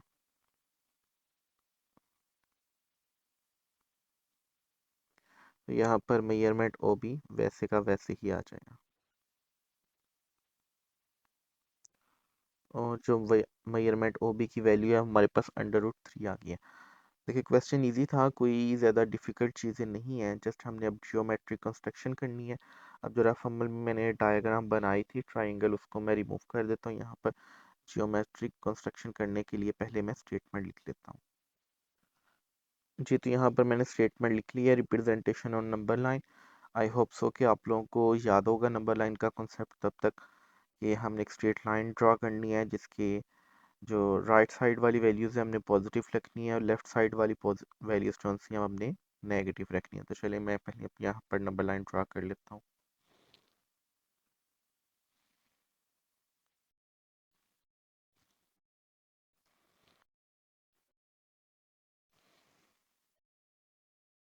मैंने यहाँ पर स्केल की मदद से 5 इंच की लाइन ड्रा कर ली है। आप लोगों की मर्ज़ी है कि आप लोग लाइन इससे बड़ी रखें छोटी रखें, बस इतनी होनी चाहिए कि जियोमेट्रिक कंस्ट्रक्शंस आप लोगों की पूरी आ जाएं। ठीक है, नंबर लाइन पर। अब मैं नंबर लाइन पर यूनिट्स को रिप्रेजेंट करने के लिए 1 इंच की छोटी छोटी स्ट्रेट लाइंस ड्रा कर देता हूँ। अगेन आप लोगों की मर्जी है, आप लोग ये लाइंस 2 इंचज़ की रखें 3 इंचज़ की रखें, पर ये इतनी बड़ी ज़रूर होनी चाहिए कि ये जियोमेट्रिक कंस्ट्रक्शंस आप लोगों की इजीली इस पर कंप्लीट हो जाए और ये आपके पेज से भी बाहर ना जाए। अब स्केल का काम ख़त्म हो गया तो मैं स्केल को यहाँ से रिमूव कर देता हूँ और नंबर लाइन पर मैं मिडल में 0 लिखता हूँ और दोनों साइड्स को पॉजिटिव और नेगेटिव वैल्यूज़ में मैं डिवाइड कर लेता हूँ। तो मिडल वाला पार्ट हम लोग 0 रख लेते हैं। ठीक है, अब 0 अगेन एक न्यूट्रल नंबर है जो कि बैरियर के तौर पर वर्क करता है। अब 0 की इस साइड पर यानी कि जो हमारी राइट साइड है वो सारी पॉजिटिव को हम कंसीडर करते हैं, तो यहाँ पर मैं पॉजिटिव वैल्यूज़ लिख लेता हूँ 1 2 एंड 3। ठीक है, इनके साथ कोई साइन नहीं है, तो जिन वैल्यूज़ के साथ कोई साइन नहीं होता वो वैल्यूज़ पॉजिटिव वैल्यूज़ ही होती है। तो यहाँ पर मैं लाइन के दोनों साइड्स पर एरोस भी लगा लेता हूँ जो कि रिप्रेजेंट कर रहा है कि लाइन कंटिन्यूअसली चल रही है दोनों साइड्स पर। और ये वाली अब जो साइड है यानी कि लेफ्ट हैंड साइड है ये हम नेगेटिव कंसीडर करते हैं, तो यहाँ पर मैं नेगेटिव नंबर्स लिख लेता हूँ। ठीक है, अच्छा अब यहाँ पर क्वेश्चंस को सॉल्व करने के लिए मैं छोटी सी एक ट्राइंगल बना लेता हूँ रफ अमल में, ताकि हमें याद रहे कि ट्राइंगल में हमने जो वैल्यूज पुट की थी वो कौन कौन सी थी। तो मैंने रफ अमल में ट्राइंगल बना ली है। अब देखिए ये वाली जो वैल्यू थी यानी कि जो हमारी बेस थी वो हमने अंडर रूट 2 के इक्वल रखी थी ना, यहाँ पर मैं अंडर रूट 2 लिख लेता हूँ। और ये वाली जो हमारी वैल्यू थी यानी कि जो हमारा हाइपोटेनस था जो 90 डिग्री का एंगल था हमने वो यूनिट 1 के इक्वल रखा था, तो मैं यहाँ पर 1 लिख लेता हूँ। तो जब हमने पाइथागोरस थ्योरम का यूज़ करते हुए मेजरमेंट्स की थी तो ये वाली जो स्लोप वाली हमारी लाइन थी या जो हमारा हाइपोटेनस था वो अंडर रूट 3 के इक्वल आया, तो यहाँ पर मैं अंडर रूट 3 लिख लेता हूँ। और अगर आपको याद हो तो हमने इस ट्राइंगल को ट्राइंगल ओ ए बी का नाम दिया था, तो यहाँ पर मैं ओ ए बी लिख लेता हूँ। तो यहाँ पर आप लोग ज़रा देखिए कि हमने जो बेस वाली लाइन है वो अंडर रूट 2 की इक्वल रखी है ना, तो यहाँ से पहले हमने अंडर रूट 2 वाली लाइन ड्रा करनी है। अब अंडर रूट 2 वाली लाइन अगेन ड्रा करने के लिए हमें पहले यहाँ पर अंडर रूट 2 को ड्रा करना पड़ेगा कि अंडर रूट 2 कहाँ पर आता है, फिर हम उस अंडर रूट 2 की लाइन या स्लोप होगी हम उसको अंडर हम उसको एज अ बेस लेंगे और उस पर अंडर रूट 3 की वैल्यू को या अंडर रूट 3 की स्लोप को कंस्ट्रक्ट या बिल्ड करेंगे, ठीक है। तो यहाँ पर मैं दोबारा से अंडर रूट 2 बिल्ड करूँगा। तो अगर आप लोगों को याद हो तो वो दोनों नंबर्स कौन से थे जिनकी वैल्यूज़ को हमने पहले उनका स्केयर लिया था, फिर उनको प्लस किया था तो अंडर रूट 2 आया था। तो यहाँ से मैं इनको एक और ट्राइंगल बना के रफ अमल में इनको सॉल्व भी कर लेता हूँ कि अंडर रूट 2 की वैल्यू निकालने के लिए हमने कौन सी वो दो वैल्यूज़ ली थी। तो लीजिए मैंने एक और ट्राइंगल बना लिया है। अब इस ट्राइंगल पर मेजरमेंट्स में लिखता जो हमने ली थी और हमारे पास अंडर रूट 2 की वैल्यू आई थी।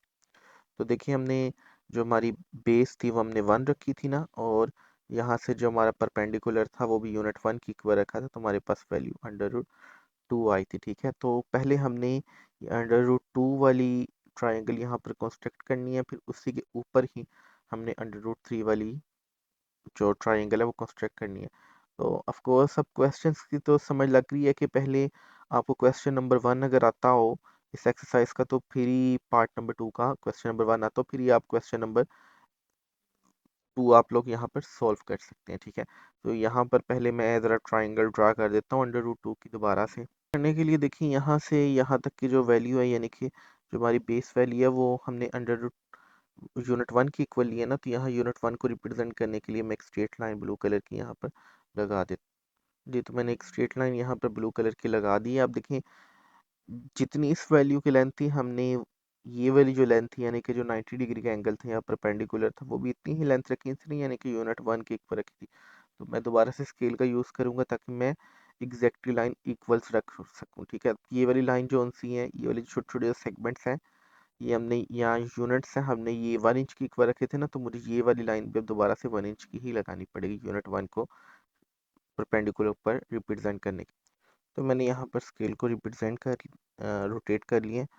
तो स्केल को मैं यहाँ पर स्केल के ज़ीरो को मैं यहाँ पर यूनिट 1 पर रख रहा हूँ ताकि बिल्कुल हमारा एंगल 90 डिग्री का है। आप लोगों ने डी की मदद से चेक भी कर लेना है कि आपका एंगल बिल्कुल सीधा हो, ठीक है। और यहाँ पर मैंने लाइन ड्रा कर ली, ठीक है। देखें अब ये लाइन बिल्कुल 1 इंच की है जितनी की लाइन इस वाली लाइन की लेंथ थी। तो यहाँ पर मैं स्केल को रिमूव कर देता हूँ क्योंकि इसका काम अब खत्म हो। अब इन दोनों लाइंस को यानी कि यहाँ से जो यहाँ पर ज़ीरो पर जो लाइन थी और यहाँ पर जहाँ पर हमारा परपेंडिकुलर ख़त्म हुआ है, इन दोनों को मैं ज्वाइन कर देता हूँ। तो ये देखिए अब ये जो स्लोप है ये हमारा अंडर रूट 2 यहाँ से रिप्रेजेंट कर रही है ना। अब इसी अंडर रूट 2 को बेस रखते हुए, क्योंकि यहाँ पर देखिए हमारी बेस क्या थी, अंडर रूट 2 है, इसी अंडर रूट 2 की स्लोप को बेस रखते हुए इस पर ही हमने अंडर रूट 3 को रिप्रेजेंट करना है। तो यहाँ पर अंडर रूट 3 को रिप्रेजेंट करने के लिए जो हमने बेस नंबर लाइन लिया नहीं, यानी कि अंडर रूट 2 लिया है, इसको हमें ज़ीरो कंसीडर करना पड़ेगा। अब ज़ीरो कंसीडर करने के लिए हमें डी का यूज़ करना पड़ेगा। तो यहाँ पर पहले मैं डी ड्रा कर लेता हूँ, ठीक है। तो यहाँ पर इस डी को मैंने रीसाइज कर लिया, रोटेट भी कर लिया। इस डी को आपने इस तरह रोटेट करना है कि डी का जो ज़ीरो होता है ना, ज़ीरो वाली स्ट्रेट जो लाइन होती है, देखिए अगर मैं ऐसे डी रखूँ तो इस लाइन को हम ज़ीरो की लाइन कहते हैं, वो बिल्कुल यहाँ इस स्लोप से मैच हो रही हो, ठीक है, स्लोप पर आ रही हो। चलिए मैं आप लोगों को रख के दिखाता हूँ। तो ये देखें अगर मैं डी यहाँ पर रखता हूँ तो देखें ये जो मेरी ज़ीरो वाली लाइन थी ना, ये वाली बिल्कुल यहाँ पर इस स्लोप पर आ रही है, ठीक है। अब जो डी के मिडल में यहाँ पर ये जो पॉइंट है ना, ये वाला, ठीक है, आपने इस पॉइंट के अंदर ये जो क्रॉस लगा हुआ है, इस क्रॉस को एग्जैक्टली स्लोप के ऊपर ला कर यहाँ पर रखना है ताकि आप लोगों के एंगल खराब ना हो। यहाँ पर अराउंड यहाँ पर ये स्लोप पर ये, ठीक है। अब यहाँ पर आपने एक 90 डिग्री की लाइन लगा देनी है। तो मैंने यहाँ पर एग्जैक्टली 90 डिग्री की ब्लू कलर की लाइन लगा दी है। अब देखिए इस लाइन की लेंथ हमने यूनिट 1 के इक्वल रखनी है, क्योंकि यहाँ पर ये वाली जो हमारी स्लोप वाली वैल्यू है, ये हमने देखें जो कंस्ट्रक्शन किया उसमें ये अंडर रूट 2 के इक्वल रखी है। तो दूसरी वाली जो लाइन थी यानी कि जो हमारा परपेंडिकुलर था वो हमने यूनिट 1 के इक्वल रखना है, ठीक है। तो यहाँ पर मैं स्केल ले लेता हूँ, स्केल को रोटेट कर लेता हूँ और मैं देख लेता हूँ ये 90 डिग्री के एंगल में से कितनी लाइन यूनिट 1 की और बाकी लाइन मैं इधर से रिमूव कर देता हूँ। जी, तो मैंने स्केल को रिमूव कर लिया। तो देखें ऑलरेडी हमारी लाइन 1 इंच की ही है, तो हमारी मेजरमेंट भी बिल्कुल एक्यूरेट है। और आप लोगों ने भी ऐसे ही मेजरमेंट्स को चेक करके तो लाइन लगानी है 1 इंच की। अगर आपने यूनिट 2 इंच का रखा है तो ये वाली लाइन भी आपकी दूसरी जो यूनिट दूसरा है वो भी 2 इंच का ही होना चाहिए, यानी कि आप यूनिट एक यूनिट को आप 2 इंच का ही यहाँ कंसीडर करेंगे और लाइंस उसी हिसाब से लगाएंगे। तो ये लाइंस हमने यहाँ से यहाँ तक ज्वाइन कर दी, ठीक है। यहाँ पर अब देखें जो ये वाली स्लोप वाली लाइन है, ठीक है, जो हमने बेस वैल्यू ली है ये अब हमारा अंडर रूट 2 रिप्रेजेंट करी। तो इस लाइन को मैं अंडर रूट 2 लिख देता हूँ। अब देखें ये जो बेस वाली लाइन थी ये हमने यूनिट 1 की इक्वल ली थी ना, तो यहाँ पर मैं यूनिट 1 लिख देता हूँ। और ये वाली भी जो परपेंडिकुलर वाली लाइन थी यानी कि जो 90 डिग्री की लाइन थी ये भी हमने यूनिट 1 की इक्वल ली थी, तो मैं इसे यूनिट 1 लिख देता हूँ। अब इसी तरह ये वाली जो ये वाली जो लाइन है ये भी तो हमने मेजर करके यूनिट 1 की इक्वल ली थी ना, तो मैं इसे यूनिट 1 की इक्वल। और यहाँ पर ये वाली जो सीधी लाइन है 90 जो स्लोप है हमारी ये भी तो हमारा अंडर रूट 3 रिप्रेजेंट कर रही है, तो मैं यहाँ पर अंडर रूट 3 लिख देता हूँ। अगर स्टूडेंट्स आपको याद हो जो हमने डिस्क्रिप्शन लिखी थी उसमें हमने लिखा था जो लाइन ओ से ए तक है वो हमारा अंडर रूट 2 रिप्रेजेंट कर रही है। तो इसी तरह ही मैंने इस लाइन को ओ से ए तक नेम दे दी है। अब जो लाइन ओ से बी तक थी वो हमारा यूनिट नंबर 1 रिप्रेजेंट कर रही थी ना, तो मैं इसे लाइन ओ ए बी लिख देता। अब देखें यहाँ से ये लाइन ए बी हो गई है बिल्कुल जैसे हमने डिस्क्रिप्शन लिखी थी। ये लाइन ओ से ए तक हो गई है, ठीक है। अब देखिए हमने यही कहता ना लाइन ओ बी जो सी है वो अंडर रूट 3 के इक्वल है, तो इसी तरह ये लाइन ओ बी हो गई। अब ये वाला पॉइंट रह गया यहाँ पर, तो इसे मैं पॉइंट सी का नेम दे देता हूँ। आप लोग चाहें तो डिस्क्रिप्शन को थोड़ा बहुत चेंज भी कर सकते हैं पॉइंट सी को ऐड करने के लिए, वैसे कोई फ़र्क तो नहीं पड़ेगा। अगर आप डिस्क्रिप्शन नहीं भी लिखते हैं बिल्कुल ही कोई मिनिमाइज डिस्क्रिप्शन लिखते हैं या जैसे आपके टीचर करवाते हैं आप बिल्कुल वो भी डिस्क्रिप्शन लिख सकते हैं, उससे कोई ज़्यादा क्वेश्चन की नौयत पर फ़र्क नहीं पड़ता। तो मैं इस लाइन को अब अंडर रूट 2 लिख देता हूँ, ठीक है। अब ये वाली जो हमारी स्ट्रेट लाइन है या जो स्लोप वाली बेंड लाइन है ये हमारा अंडर रूट 3 रिप्रेजेंट कर रही है ना, तो मैं यहाँ पर इसे अंडर रूट 3 रख देता हूँ। अब अगर आपको याद हो तो ये वाली जो लाइन थी जो बेस थी हमारी ये हमने यूनिट 1 की इक्वल रखी थी ना, तो मैंने इसको यूनिट 1 नेम दे दिया, ठीक है। इसी तरह अब ये वाली जो लाइन थी जो हमारी 90 डिग्री की थी इसे भी हमने यूनिट 1 के इक्वल रखा था, तो मैंने यहाँ यूनिट 1 रख दिया। और इसी तरह ये भी लाइन जो सी थी हमने मेजर करके एग्जैक्टली यूनिट 1 के इक्वल रखी थी, तो मैं इसे भी यूनिट 1 का नाम दिया। अगर स्टूडेंट्स आपको डिस्क्रिप्शन याद हो तो डिस्क्रिप्शन में हमने लिखा था ना कि लाइन ओ से ए तक की मेजरमेंट अंडर रूट 2 के इक्वल है, तो देखिए मैंने यहाँ पर ओ लिख दिया और यहाँ पर ए लिख दिया एग्जैक्टली जैसे हमने डिस्क्रिप्शन में लिखा था। इसी तरह यहाँ अब हमने डिस्क्रिप्शन में लिखा था ना कि लाइन ए से बी तक की मेजरमेंट अंडर रूट 1 के इक्वल है, तो मैं यहाँ पर अब बी लिख देता हूँ।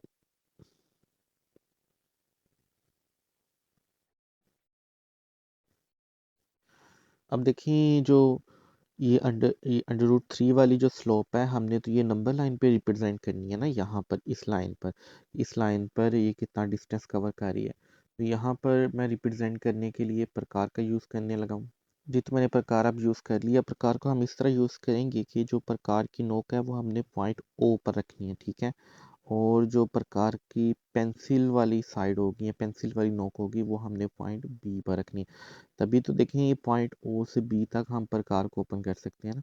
और प्रकार को इतना ओपन रख के हमने फिर एक आर्क ड्रा करनी है जो कि बी से नंबर लाइन पर सीधी ड्रा हो या नंबर लाइन पर कट हो रही हो। तो देखिए अब प्रकार की जो नोक वाली साइड थी वो पॉइंट ओ पर है और जो पेंसिल वाली साइड है वो पॉइंट बी पर है। अब इसी पॉइंट पर हम प्रकार को रख कर एक आर्क ड्रा कर लेंगे जो कि आर्क हमारी नंबर लाइन को कट कर रही हो। तो ये देखिए मैंने प्रकार को यूज़ करते हुए नंबर लाइन पर एक आर्क कट कर लिया। प्रकार को मैं डिलीट कर देता हूँ क्योंकि इसका काम ख़त्म हो गया। अब यहाँ से देखिए जो डिस्टेंस है ओ से यहाँ पर जो हमने आर्क कट किया है ये एग्जैक्टली डिस्टेंस अब हमारा अंडर रूट 3 को रिप्रेजेंट कर रहा है ना, तो इसको भी मैं ब्लू कलर की लाइन से रिप्रेजेंट कर देता हूँ इस डिस्टेंस को।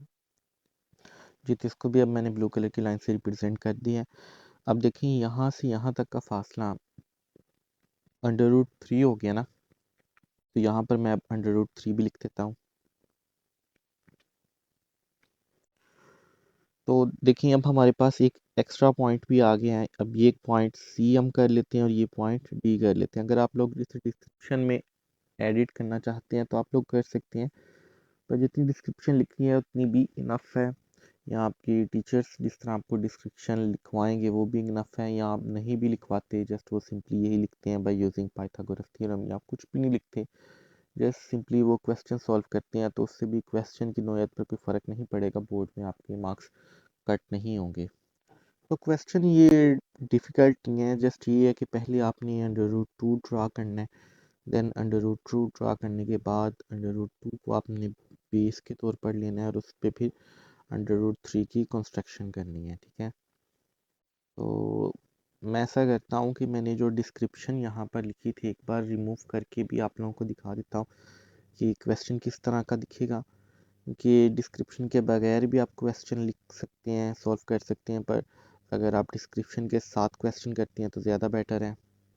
चलिए स्टूडेंट्स, मैंने डिस्क्रिप्शन रिमूव कर दिया है, बड़ी मिनिमम कर दी है, जस्ट जहाँ पर हमने स्क्वायर रूट लिया है बस वहाँ पर मैंने लिखी है, और जहाँ नंबर लाइन को रिप्रेजेंट करना था वहाँ पर बस मैंने डिस्क्रिप्शन लिखी है और डायग्राम बना दिया है, ठीक है। तो डिफ़िकल्ट तो नहीं था क्वेश्चन, क्वेश्चन इजी था। मैं क्वेश्चन नंबर 3 आप लोगों के लिए सॉल्व कर देता हूँ। तो क्वेश्चन नंबर 3 को सॉल्व करने के लिए पहले यहाँ पर मैं क्वेश्चन नंबर 3 लिख लेता हूँ,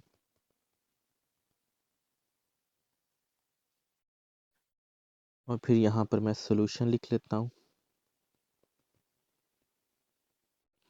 अब इस क्वेश्चन को फर्दर सॉल्व करने से पहले कुछ बेसिक कॉन्सेप्ट्स हैं, मैं आप लोगों को पहले वो टीच कर दूँ। अब यहाँ पर मैं रफ अमल में चीज़ें लिख रहा हूँ, तो जब मैं क्वेश्चन सॉल्व करना स्टार्ट करूँगा मैं इनको रिमूव कर दूँगा। अगर आप लोग क्वेश्चन नंबर 3 को ध्यान से देखें तो इसकी दो पार्ट्स नज़र आ रहे हैं, एक तो ये वाला पार्ट है और एक ये डिवीजन वाला पार्ट है, यानी कि फ्रैक्शन वाला पार्ट है जो 1/3 है। तो अगर हम इस पार्ट को देखें तो इस पार्ट को हम होल नंबर कहते हैं,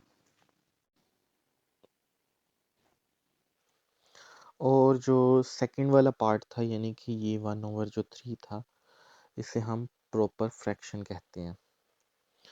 तो ये जो हमारे पास नंबर था यानी कि 4 इंटू 1/3, ये नंबर दो पार्ट्स का कॉम्बिनेशन है, एक होल नंबर है जो कि 4 है और एक 1/3 है जो कि प्रॉपर फ्रैक्शन है, ठीक है।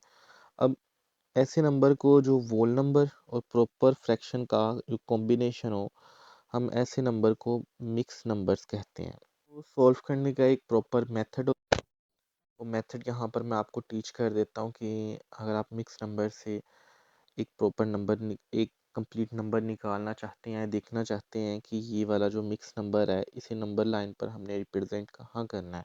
तो देखिए आप अगर ये वाला पार्ट देखें, जो सेकंड पार्ट था यानी कि जो प्रॉपर फ्रैक्शन वाला पार्ट था, उसमें एक वैल्यू नीचे वाली साइड पर दी गई है और एक वैल्यू की अपर साइड पर दी। तो जो फ्रैक्शन के ऊपर वाली वैल्यू है इसे हम न्यूमरेटर कहते हैं,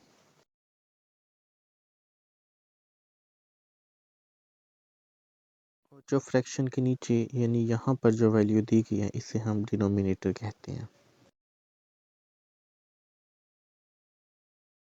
तो जब भी आपने मिक्स नंबर को सॉल्व करना है तो पहले आपने देखना है कि डिनोमिनेटर यानी कि जो नीचे वाली वैल्यू है ये क्या है, ठीक है। तो आपने एक सिंपल लाइन लगा लेनी है और जो डिनोमिनेटर की वैल्यू होगी उसको वैसे का वैसे ही आपने यानी कि 3 ऐसे का ऐसे ही यहाँ पर लिख लेना है, ठीक है।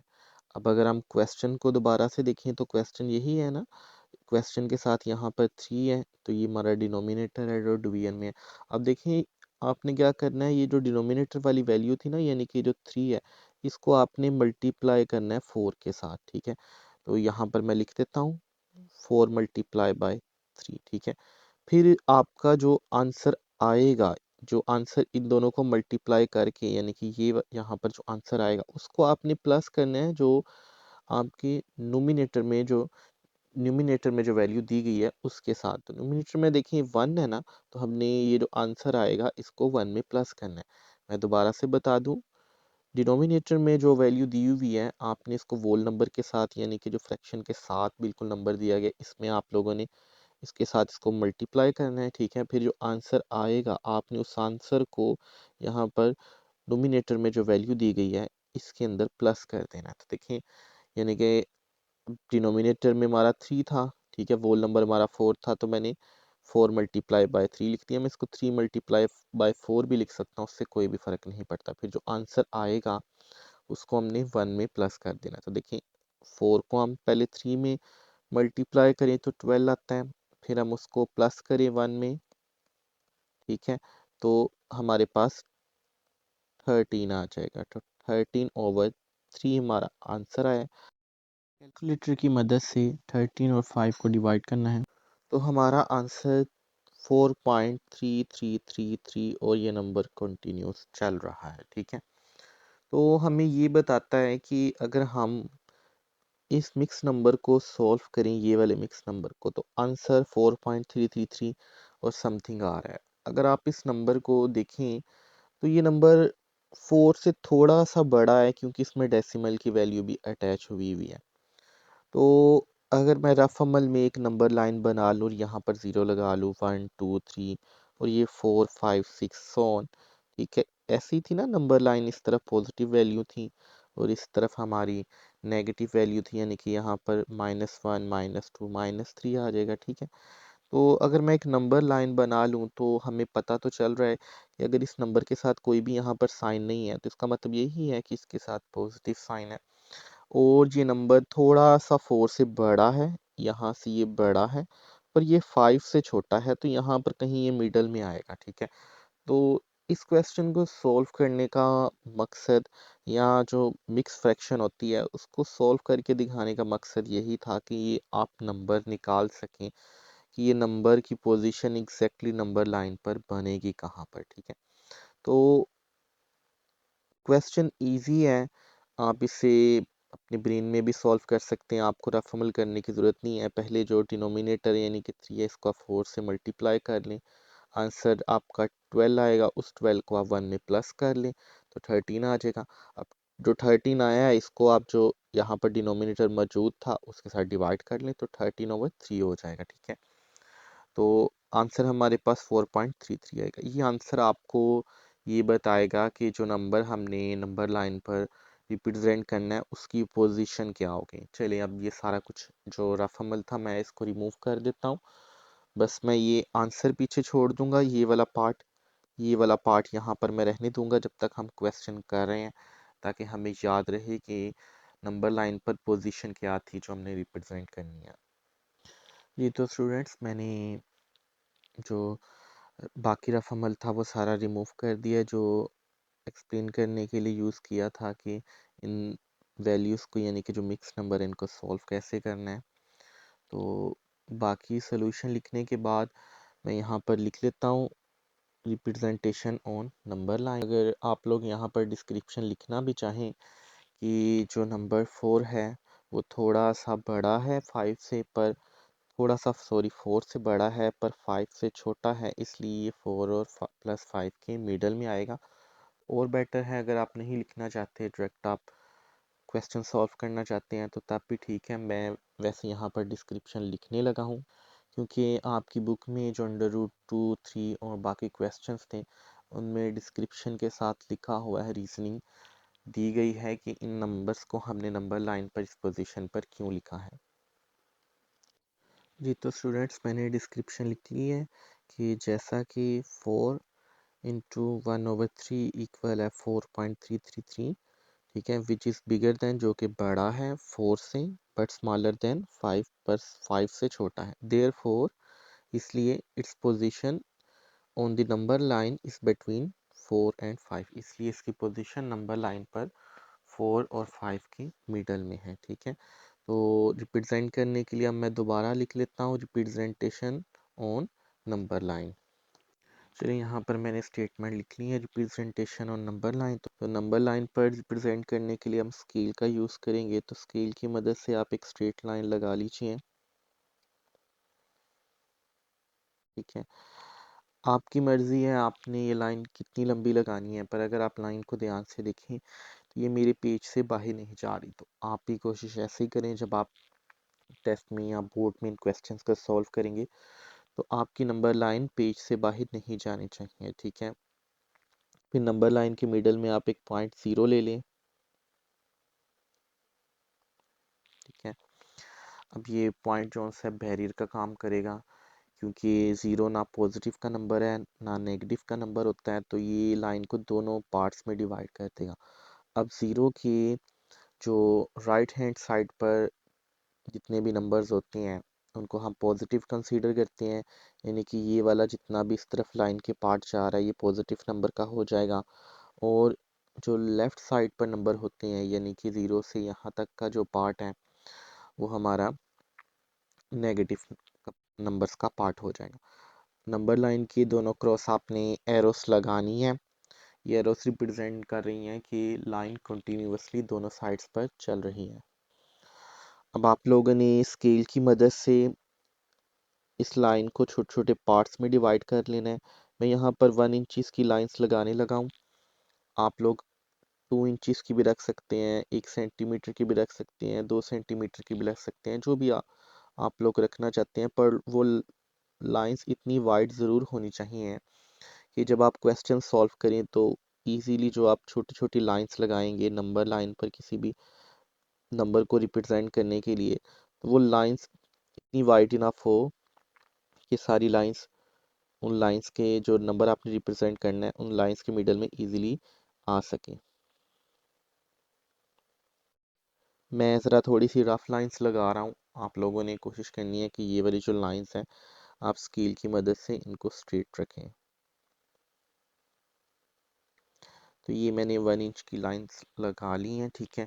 अब ये वाला हमारा पोर्शन पॉजिटिव नंबर्स का था ना, तो यहाँ पर मैं पॉजिटिव सारे नंबर्स लिख लेता हूँ, 1 2 3 4 5 6 7 8 एंड सो ऑन। की लाइन आगे कंटिन्यूअसली चल रही है। इधर से -1 आ गया, -2 -3 -4 -5 और ये लाइन इस तरफ कंटिन्यूअसली चल रही है, ठीक है। अच्छा, अब देखिए हमारा जो नंबर था यहाँ से हमने स्टेटमेंट में भी जैसे कि लिखा था कि ये 4 से थोड़ा सा बड़ा है और 5 से थोड़ा सा छोटा है, तो ये यहाँ पर कहीं मिडल में आएगा ना रिप्रेजेंट। इसको हम यहाँ पर कहीं 4 और 5 के मिडल में कहीं पर रिप्रेजेंट करेंगे ना। अब हमने देखना है कि हम इसे ये तो पता चल गया कि 4 और 5 के मिडल में आ रहा है। अब हमने देखना है कि वो लाइन लगाएं कहाँ पर, जहाँ पर हम इस नंबर को रिप्रेजेंट कर सकें। उसके लिए मैं यहाँ पर साइड पे छोटा सा यहाँ पर रफ अमल में क्वेश्चन लिख देता हूँ। तो यहाँ पर देखें जो वोल नंबर वाला पार्ट था यानी कि जो 4 था ये आपने इग्नोर कर देना है, और इस 3 को जो डिवीजन में डिनोमिनेटर है आपने इसको देखना है। अब देखिए यहाँ पर डिनोमिनेटर में 3 लिखा हुआ है, तो ये 3 हमें ये बताएगा कि हमने जो हमारी लाइन है 4 to 5 इसको कितने पार्ट्स में डिवाइड करना है, ठीक है। और जो नोमिनेटर में नंबर है वो हमें ये बताएगा कि लाइन सिलेक्शन यानी कि लाइन हमने कौन सी सिलेक्ट करनी है। मैंने यहाँ पर लिख भी दिया है ताकि जब आप लोग क्वेश्चन सॉल्व करेंगे तो आप लोगों के लिए याद करना ज़रा आसान हो। आप लोग वैसे ये रफ अमल में लिख भी सकते हैं, जो आपकी लेड पेंसिल है और बाद में से आप रिमूव कर दें याद करने के लिए, अपनी प्री में ही आप इसको रिवाइज कर लें। मैं दोबारा से एक्सप्लेन कर दूं, जो डिनोमिनेटर वाला नंबर है वो बताएगा कि हमने जो नंबर लाइन है जो हमने जहाँ पर नंबर रिप्रेजेंट करना है उसको हमने कितने पार्ट्स में डिवाइड करना है, ठीक है। और जो न्यूमिनेटर वाला नंबर है यानी कि डिवीजन की अपर साइड वाला जो नंबर है वो हमें बताएगा कि जो हमने फिर पार्ट्स डिवाइड किए उनमें से कौन सी लाइन हमने सिलेक्ट करनी है। तो यहाँ पर देखें 3 लिखा हुआ है ना, तो हमने इसको 3 पार्ट में डिवाइड करना है।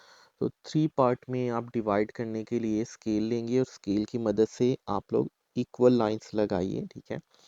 मैं यहाँ पर इक्वल्स लाइंस, अब लाइन कितनी लगानी है देखें, अगर यहाँ पर 3 लिखा हुआ है ना तो हमने 3 पार्ट में डिवाइड करना है, तो जितना यहाँ पर नंबर दिया गया हुआ है ना या लिखा हुआ है कि इतने पार्ट्स में डिवाइड करना है उससे आप एक लाइन कम लगा ले। तो यहाँ पर जैसे 3 लिखा हुआ है तो मैं यहाँ पर 2 लाइंस लगाऊंगा।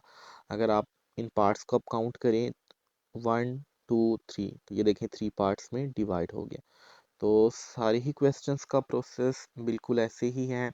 आपने पहले डिनोमिनेटर वाले नंबर को चेक करना है वो नंबर क्या है, उस नंबर के लिहाज से आपने जो नंबर लाइन पर जहाँ जहाँ आपने मिक्स नंबर को सॉल्व करके देखा है कि वो कहाँ पर आता है, उस पोर्शन को या उस यूनिट को उतने पार्ट्स में आपने डिवाइड कर लेना है। और डिवाइड करने के लिए डिनोमिनेटर में जो नंबर दिया गया है कितने पार्ट्स में डिवाइड करें, उससे एक नंबर कम आपने लाइन लगा लेनी है। फिर लाइन की सिलेक्शन कैसे करनी है, आपने अपर वैल्यू को देखना है जो डिनोमिनेटर में यानी कि न्यूमिनेटर में जो अपर वैल्यू दी गई है उसको देखना है। तो देखें वैल्यू है 1, तो हमने यहाँ से पहली लाइन सिलेक्ट करनी है। अब अगर आप पॉजिटिव वैल्यूज ले रही हैं तो देखिए पॉजिटिव वैल्यू इस डायरेक्शन में चल रही है ना राइट हैंड साइड में, और नेगेटिव वैल्यूज इस डायरेक्शन में चल रही है लेफ्ट हैंड साइड में। तो जब आप पॉजिटिव वैल्यू को रिप्रेजेंट करते हैं नंबर लाइन पर, तो लाइन की सिलेक्शन में आपने इस डायरेक्शन में मूव करना है, यानी कि राइट साइड पे मूव करते हुए आपने लाइंस को काउंट करना है। तो देखिए फर्स्ट लाइन ये बनती है, और इस डायरेक्शन में अगर काउंट करें तो फर्स्ट लाइन ये है और सेकंड लाइन ये है। तो हम फर्स्ट लाइन को इधर से सिलेक्ट कर लेते हैं। ये वन जो हमारा 1 था न्यूमिनेटर हमें यही बता रहा था ना कि आपने फर्स्ट लाइन सिलेक्ट करनी है, तो हम इस फर्स्ट लाइन को डार्क कर देते हैं। इस फर्स्ट लाइन को मैं छोटा सा एरो ऊपर इसके लगा देता हूँ और यहाँ पर P लिख देता हूँ, ठीक है, और एक एरो नीचे लगा देता हूँ और यहाँ पर मैं 4/1/3 लिख देता हूँ, ठीक है। अब हमने देखें रिप्रेजेंट कर लिया है कि ये नंबर जो हमारा 4.33 था, या इसको सॉल्व करने के बाद जो नंबर आया है वो नंबर लाइन पर उसकी पोजीशन एग्जैक्टली इस पॉइंट पर है, ठीक है। तो अब हमने डिस्क्रिप्शन लिखकर जो चेकर है उसको बताना है कि जो हमने ये नंबर लिया है, ये पॉइंट पी जो हमने रखा है ये इस नंबर को रिप्रेजेंट कर रहा है। तो चलें अब मैं रफ अमल सारा रिमूव कर देता हूँ, स्केल को भी रिमूव कर देता हूँ और डिस्क्रिप्शन लिख देता हूँ। जी स्टूडेंट्स, तो मैंने रफ अमल सारा रिमूव कर दी है। अब मैं यहाँ पर क्वेश्चन की डिस्क्रिप्शन लिख देता हूँ, क्योंकि देखें ये जो पॉइंट था हमने इसे एरो लगाकर पॉइंट पी कर दिया ना, ये वाला जो हिस्सा था जहाँ पर हमने नंबर लाइन को इस नंबर को नंबर लाइन पर रिप्रेजेंट किया। तो डिस्क्रिप्शन में हमने यही लिखना है कि point P represents 4/1/3 on number line. तो लीजिए स्टूडेंट, मैंने डिस्क्रिप्शन में लिख दिया है कि point P represents 4/1/3 on number line. यहाँ पर हमारा क्वेश्चन नंबर 1 सॉल्व हो गया है, सॉरी क्वेश्चन नंबर 3 सॉल्व हो गया है। अब क्वेश्चन नंबर 4 मैं आप लोगों के लिए कर देता हूँ। देखें मेथड वही है सारा, आपने मिक्स नंबर को कैसे सॉल्व करना है, आपने जो डिनोमिनेटर में वैल्यू दी गई हुई है इसे आपने मल्टीप्लाई करना है वोल नंबर से जो साइड पे नंबर दिया गया है, फिर उस जो आंसर आएगा उसको प्लस कर देना है जो न्यूमिनेटर में वैल्यू दी गई है उसके साथ, और जो फिर आपका आंसर आएगा उसको आपने दोबारा से, यानी कि देखें 13 आएगा तो 13 को दोबारा से हमने 3 पर डिवाइड कर दिया, और जो नंबर आएगा वो हमें ये बताएगा कि जो रिप्रेजेंट करना है हमने नंबर उसकी पोजीशन क्या है नंबर लाइन पर। तो चलिए मैं क्वेश्चन नंबर 4 अब आप लोगों के लिए लिख देता हूँ। तो ये मैंने आप लोगों के लिए क्वेश्चन नंबर 4 लिख दिया है। सॉल्व करने का मेथड वही है, यानी कि एक मिक्स नंबर है तो मिक्स नंबर को हमने पहले फ्रैक्शन की फॉर्म में लिखना है, फिर उसको सॉल्व कर लेना है। अब ऐसे मिक्स नंबर जिनके साथ ये माइनस का साइन है, तो थोड़ी देर के लिए आपने माइनस का साइन इग्नोर कर देना, इसलिए यहाँ से मैं इस माइनस के साइन को थोड़ी देर के लिए सेपरेट करके साइड पे लिख देता हूँ। अब आपने करना क्या है, आपने इस डिनोमिनेटर को मल्टीप्लाई करना है इस वोल नंबर से यानी कि 2 से। तो अगर मैं मल्टीप्लाई करूँ 7 को यानी कि डिनोमिनेटर को 2 से, तो 14 आता है, ठीक है। फिर आपने ये जो आंसर आया है इसको आपने इस 1 में देखिए नोमिनेटर में प्लस कर देना, ठीक है। तो जब आप 14 को 1 में प्लस करेंगे तो देखें 15 आ जाएगा, ठीक है। तो मैं यहाँ पर लिख देता हूँ 15, और जैसा कि मैंने प्रीवियस क्वेश्चंस में एक्सप्लेन कर किया था कि डिनोमिनेटर आपका जो क्वेश्चन में दिया गया था वही रहता है, तो डिनोमिनेटर यहाँ पर अगेन 7 ही आ जाएगा। अब यहाँ पर ये जो माइनस का साइन है ये आपने यहाँ पर लगा देना है। तो आपने सोल्व करते हुए ये माइनस का साइन पहले इग्नोर कर देना, और माइनस का साइन आपने बाद में जब आप क्वेश्चन सॉल्व कर लेंगे तब आप इसको इंसर्ट कर सकते हैं, ठीक है। अब आप -15 को 7 पे डिवाइड कर लीजिए। तो अगर मैं -15 को 7 पे डिवाइड करूं तो मेरे पास आंसर 2.142857142857 और ये कंटिन्यू ऐसे ही चलता जाता है, ठीक है। तो यहाँ पर देख लें पैटर्न में ये नंबर बार बार यहाँ पर भी 1 है, ये वाला जो पैटर्न है ये बार बार इस क्वेश्चन में रिपीट हो रहा है जब हमने आंसर निकाला। तो ये भी बिल्कुल एक रैशनल नंबर ही है, ठीक है। अब इस रैशनल नंबर को हमने नंबर लाइन पर अगर रिप्रेजेंट करना है तो देखिए यहाँ पर हमारे पास आंसर आया है 2.1428, ठीक है। तो इससे ये तो पता चलता है कि अगर मैं एक नंबर लाइन यूँ ड्रा करूँ तो ये क्वेश्चन, ये जो हमारा नंबर है यहाँ पर अगर -1 है और -2 है और -3 है, तो ये -3 और -1 के दरमियान आ रहा है। अब -3 और -1 के दरमियान कैसे आ रहा है, तो देखिए नेगेटिव वैल्यू में जितनी बड़ी वैल्यू होती है वो उतनी छोटी हो जाती है अगर उसके साथ नेगेटिव का साइन लगा है। तो यानी कि ये नंबर, अब देखिए अगर मैं इधर -3 लिखूं तो -3, वैसे 3 बड़ा नंबर है 2 से, पर अगर माइनस लगा है तो 3 जोन सा है ये 2 से छोटा नंबर है, यानी कि -2 से छोटा नंबर है, तो -2 इससे बड़ा है। तो ये पता चलता है कि ये नंबर -2 से थोड़ा सा छोटा है पर -3 से बड़ा है। तो ये अगर आप नंबर लाइन ध्यान से देखें तो नंबर लाइन इसी तरफ ऐसे ही जा रही है ना, इधर -4 आ गया, तो -2 और -3 यहाँ पर है, तो इनके मिडल में ये नंबर कहीं पर पोजीशन है इसकी। तो इसको अब हमने ये तो निकाल लिया कि ये नंबर क्या है और इसको कहाँ पे हमने इसकी पोजीशन रखनी है। अब बाकी जो क्वेश्चन है मैं पहले उसकी डिस्क्रिप्शन लिख लेता हूँ, फिर मैं आप लोगों को एक्सप्लेन करता हूँ कि हमने इसको क्वेश्चन को रिप्रेजेंट कैसे करना है नंबर लाइन पर, वो पोजीशंस कहाँ पर होंगी हमारी। तो स्टूडेंट्स मैंने ये डिस्क्रिप्शन लिख ली है कि जो नंबर था ना -2.142857 ये नंबर -2 से थोड़ा सा छोटा है। अब छोटा कैसे है, क्योंकि देखिए नेगेटिव वैल्यू जितनी भी ज़्यादा बड़ी होगी वो उतनी छोटी कंसीडर की जाती है। अगर -2 यहाँ पर है तो -2 के साथ जो डेसिमल वाली वैल्यू होगी ज़ाहिर बात है वो उससे थोड़ी सी -2 से अगर देखा जाए बड़ी है, तो अगर वो बड़ी है उनके साथ माइनस लगा है तो वो छोटी कंसीडर की जाएंगी, ठीक है। और -3 से तो पर ये नंबर जो सा बड़ा है।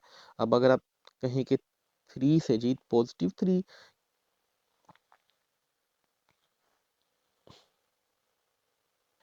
जी तो स्टूडेंट्स मैंने यहाँ पर डिस्क्रिप्शन लिख दी है। देखिए जो -2 है हमारा -2.14, ये थोड़ा सा -2 से छोटा है। क्यों छोटा है मैं एक बार रफ अमल में नंबर लाइन ड्रा करके एक्सप्लेन कर देता हूँ।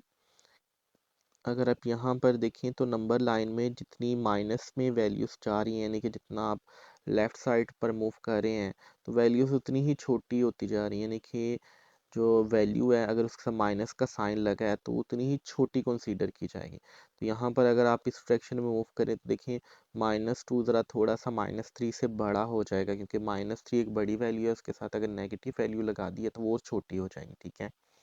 तो अगर देखिए नंबर -2.14 है तो यहाँ पर कहीं पर आ रहा है ना, इनके दरमियान -2 और -3 के दरमियान आ रहा है, तो ये नंबर थोड़ा सा -2 से छोटा हो जाएगा, इसीलिए मैंने लिखा है विच इज़ स्मॉलर देन -2, ठीक है।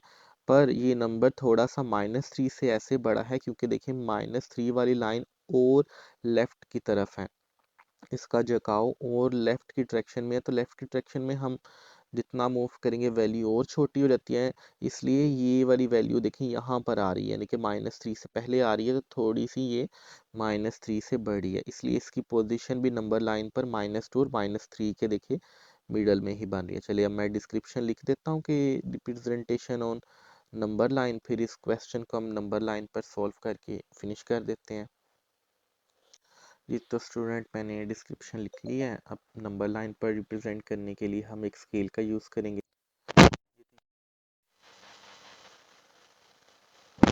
पोजीशंस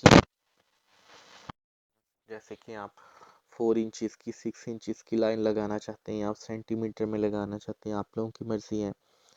पर लाइन इतनी वाइड होनी चाहिए कि जो हम पोजीशंस इनकी बनाएंगे नंबर्स पर, वो नंबर लाइन पर इजीली वाज़िया हो, रिप्रेजेंट हो रही हो और नंबर लाइन पेपर से भी बाहर ना आ जाए। तो अगर आप देखिए नंबर लाइन मेरी यहाँ पर पेपर की जो लाइंस हैं इनसे बाहर नहीं गई, तो बोर्ड में जब आप क्वेश्चंस करेंगे तो आपने भी यूं ही करना है। अब नंबर लाइन पर आप एक पॉइंट ले लें जिसे आप पॉइंट ज़ीरो कर लें। मैं अगेन एक्सप्लेन कर दूँ कि ज़ीरो एक ना पॉजिटिव का नंबर, नेगेटिव का नंबर एक न्यूट्रल नंबर है, इसलिए ज़ीरो एक बैरियर के तौर पर काम करता है। ज़ीरो की जो राइट साइड वाली डायरेक्शन है ये हम पॉजिटिव कंसीडर करते हैं, ये वाली इस साइड पर जितने भी नंबर्स आएंगे, और ज़ीरो की लेफ़्ट साइड पर जो डायरेक्शन है हम इसे नेगेटिव कंसीडर करते हैं। तो चलिए अब मैं वैल्यूज़ लिख लेता हूँ। तो पहले मैं पॉजिटिव वैल्यूज़ लिख लेता हूँ।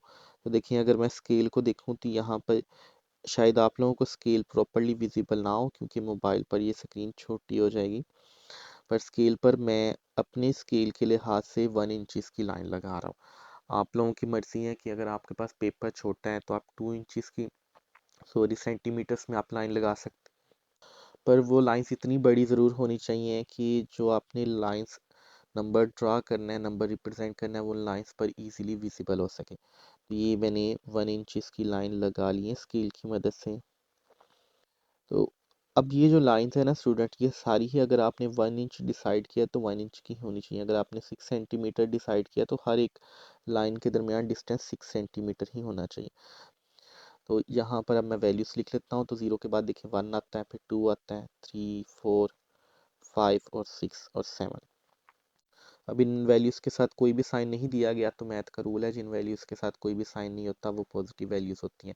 अब ये वाली जो डायरेक्शन है यानी कि लेफ़्ट साइड, उधर हमने नेगेटिव वैल्यू लिखनी है, तो मैं 1 इंचज़ की यहाँ पर भी लाइन लगा लेता हूँ। ये वाली लाइन -1 की हो गई, -2 हो गई, -3 हो गई, -4 हो गई, -5, और यहाँ पर भी एरो आ गया। स्केल का काम ख़त्म हो गया तो मैं स्केल को यहाँ से रिमूव कर देता हूँ। जी, तो मैंने स्केल को यहाँ से रिमूव कर दिया। अगर आप दोबारा से इस नंबर को देखें तो ये नंबर -2 और -3 के कहीं मिडल में आ रहा है ना, तो यानी कि ये नंबर यहाँ पर आ रहा है। अब इसकी पोजीशन हमने डिटरमिन करनी है, तो ये जो क्वेश्चन है इसको मैं यहाँ पर साइड पर छोटा सा रफल में लिख लेता हूँ।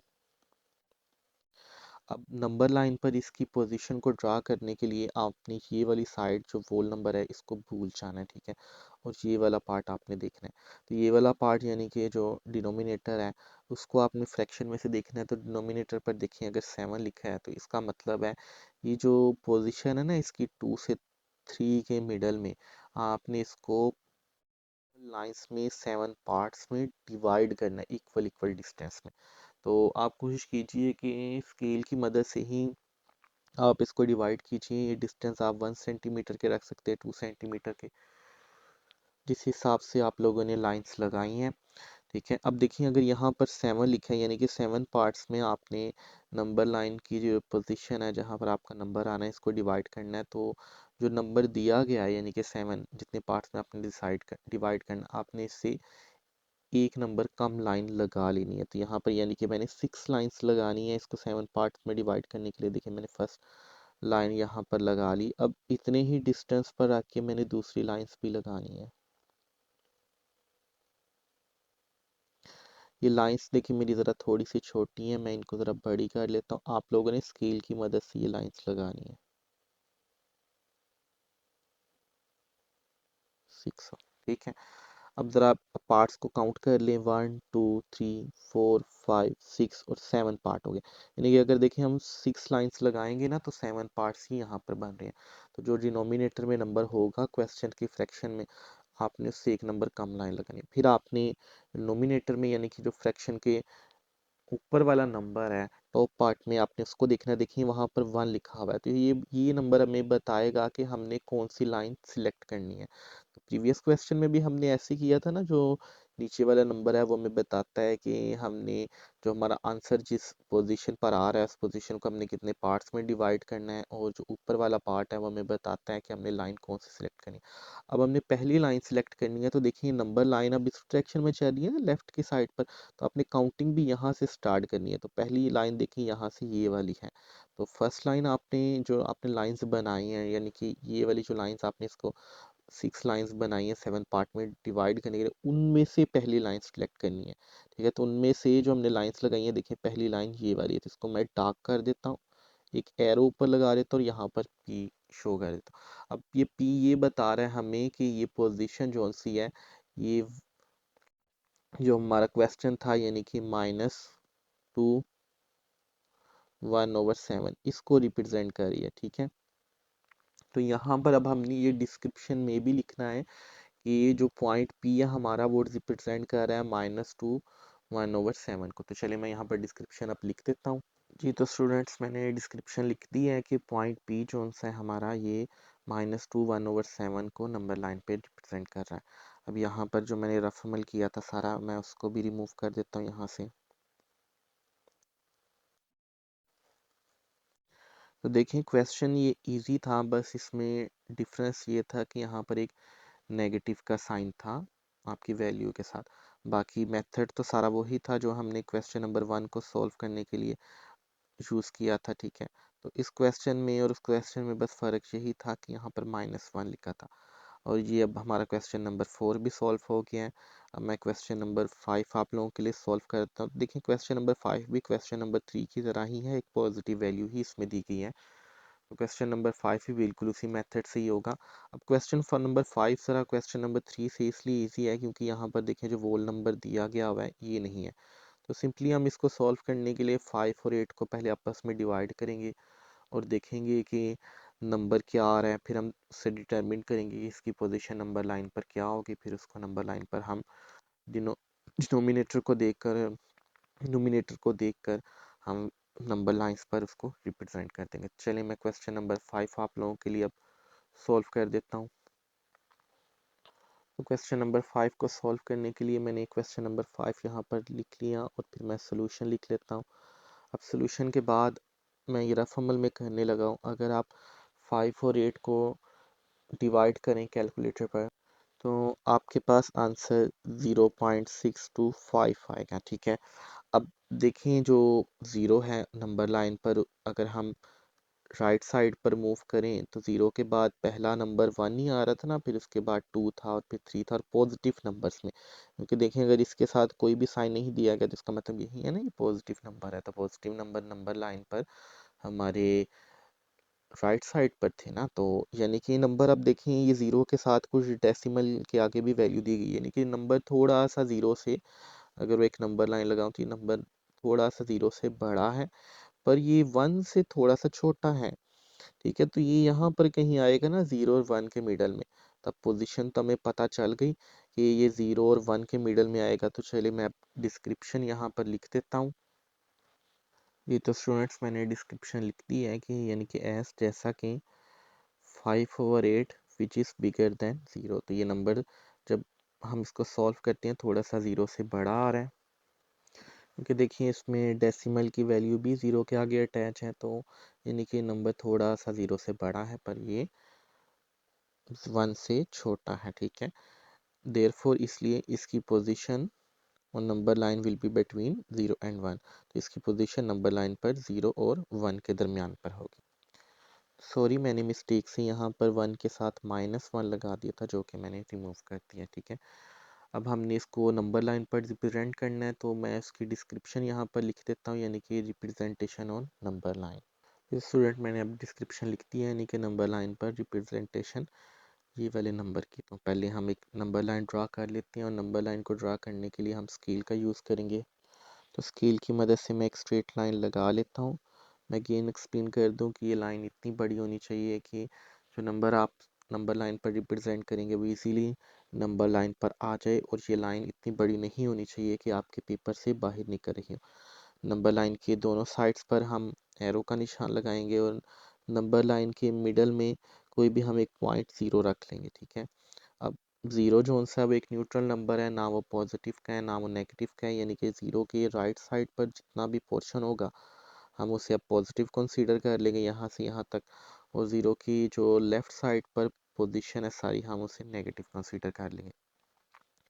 तो ज़ीरो की जो देखिए जो राइट साइड वाला नंबर पार्ट है वहाँ पर मैं पॉजिटिव नंबर्स लिख लेता हूँ, और मैं 1 इंच की डिस्टेंस पर लाइन लगाने लगा हूँ। आपकी मर्ज़ी है, आप 2 सेंटीमीटर की लगाएं, 3 सेंटीमीटर की, 1 इंच की, 2 इंच की, पर वो लाइन इतनी वाइड होनी चाहिए कि जो आप पोजीशंस आप रिप्रेजेंट करेंगे नंबर्स की इन नंबर लाइंस के मिडल में वो इजीली इन पर पूरी आ जाए, ठीक है।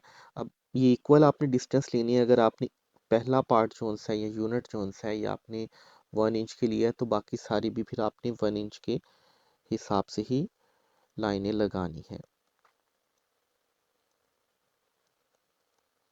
ठीक है। अब देखिए इन वैल्यूज़ के साथ मैंने कोई साइन नहीं लगाया, तो मैथ का रूल है कि इन वैल्यूज़ के साथ पॉजिटिव साइन ही होता है, किसी भी वैल्यूज़ के साथ अगर कोई साइन नहीं दिया गया। तो यहाँ पर भी मैं 1 इंच की लाइंस लगा लेता हूँ।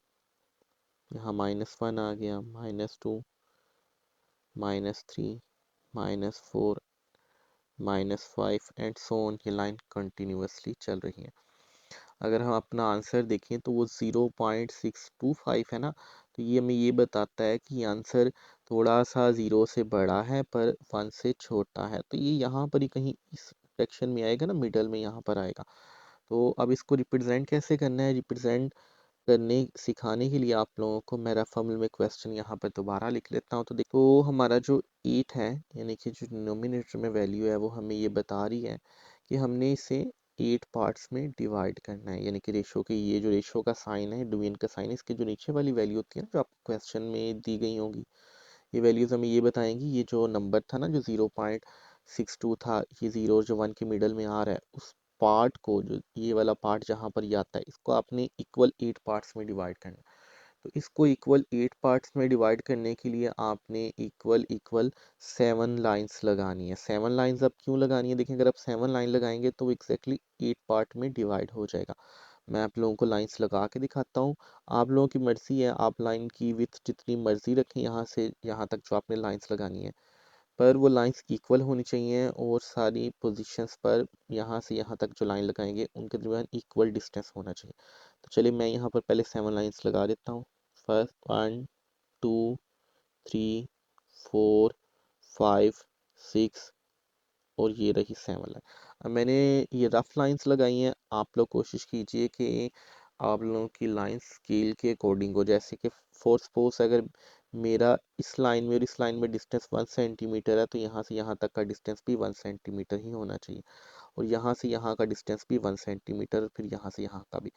कहने का मतलब ये है कि सारी पोजीशंस पर डिस्टेंस इक्वल होना चाहिए लाइंस के मिडल में। अब इतना पार्ट तो देखिए यहाँ पर हमारा हो गया, हमने 7 लाइंस लगा ली और इसको 8 पार्ट्स में डिवाइड कर लिया। अब हमने चेक करना है ये ऊपर वाली जो नोमिनेटर में वैल्यू दी गई है, नोमिनेटर में जो वैल्यू है ये हमें बता रही है कि हमने नंबर लाइन पर लाइन कौन सी सिलेक्ट करनी है। ये जो हमने 7 लाइंस लगाई है ना 8 पार्ट में डिवाइड करने से, इनमें से हमने कौन सी लाइन सेलेक्ट करनी है। तो देखिए अगर यहाँ 5 लिखा है तो ये बता रहा है हमें कि ऊपर वाला नंबर के जो नंबर जो 5th वाली लाइन है, यानी कि 5th आपने लाइन लगाई है, आपने वो सिलेक्ट करनी है। तो अगर मैं लाइंस की काउंटिंग स्टार्ट करूँ तो ये पहली लाइन है, दूसरी लाइन है, तीसरी लाइन है, चौथी लाइन है और ये 5वीं लाइन है। तो आपने 5वीं लाइन सेलेक्ट करनी है, ठीक है। तो इस लाइन को मैं यहाँ पर डार्क कर देता हूँ, ठीक है। ये लाइन मैंने यहाँ पर डार्क जरा कर दी है, ठीक है। तो पेज को मैंने थोड़ा सा जूम आउट कर दिया ताकि हमारे पास जो हमने बाकी क्वेश्चन किया हुआ है वो हमें अच्छी तरह नज़र आ सके। तो इस पॉइंट को यहाँ पर मैं एक एरो लगाकर पॉइंट पी कर देता हूँ, ठीक है। अब ये पॉइंट पी हमें ये बताएगा कि जो हमने 5/8 की है इसकी पोजीशन कहाँ पर। तो ये डायग्राम आपने एग्जैक्टली ऐसे ही बनानी है, या आपने पॉइंट पी भी रिप्रेजेंट करना है और 5/8 भी उसके नीचे लिखना है। जो आपकी बुक में एक्सरसाइज 5.1 है वहाँ पर ये क्वेश्चन रिपीट हुए हैं और वहाँ पर एग्जैक्टली यही मेथड फॉलो किया गया। अब देखिए ये पॉइंट पी हमें रिप्रेजेंट कर रहा है ना 5/8, तो यहाँ पर डिस्क्रिप्शन में ये चीज़ मैं यहाँ पर लिख देता हूँ जी। तो स्टूडेंट लिखती है कि पॉइंट पी रिप्रेजेंट कर रहा है 5/8 को नंबर लाइन पर, ठीक है। तो ये क्वेश्चन भी यहाँ पर सोल्व हो गया, क्वेश्चन नंबर 5। अब हम क्वेश्चन नंबर 6 को देख लेते हैं, जो कि इस पार्ट का लास्ट वाला क्वेश्चन है। तो ये भी क्वेश्चन नंबर 3 की तरह ही है, बिल्कुल ही वैसे ही सॉल्व होना। देखें पॉजिटिव वैल्यू के नेगेटिव का यहाँ पर साइन भी नहीं है, बिल्कुल आपने ये एक मिक्स नंबर है, आपको आपने इसको वैसे ही सॉल्व करना है जिस तरह क्वेश्चन नंबर 6 किया था सॉल्व। तो चलिए इस क्वेश्चन को सॉल्व करने के लिए पहले मैं लिख लेता हूँ। तो ये क्वेश्चन नंबर 6 मैंने यहाँ पर लिख लिया।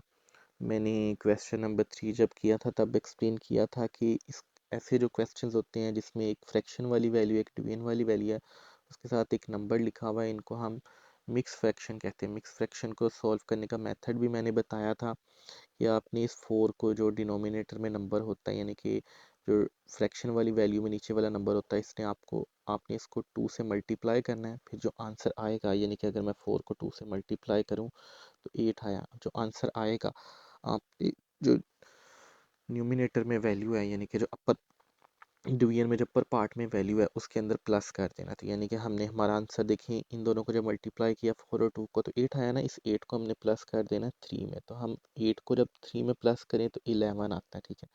तो और जो फ्रैक्शन वाला पार्ट होता है यानी कि जो डिनोमिनेटर में वैल्यू है वो वैसे की वैसे ही हम लिख देते हैं। तो यहाँ पर डिनोमिनेटर में हमारा क्वेश्चन में 4 था ना, तो इस 11 के नीचे जो हमारा आंसर आया हमने 4 लगाना है।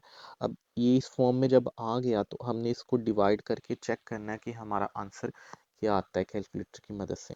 तो अगर मैं इसे कैलकुलेटर पर डिवाइड करूँ तो हमारा आंसर 2.75 आ रहा है। अब ये वाला जो नंबर है जो हमने ये सारा सॉल्व किया मिक्स नंबर, ये जो आंसर है ये बताएगा कि नंबर लाइन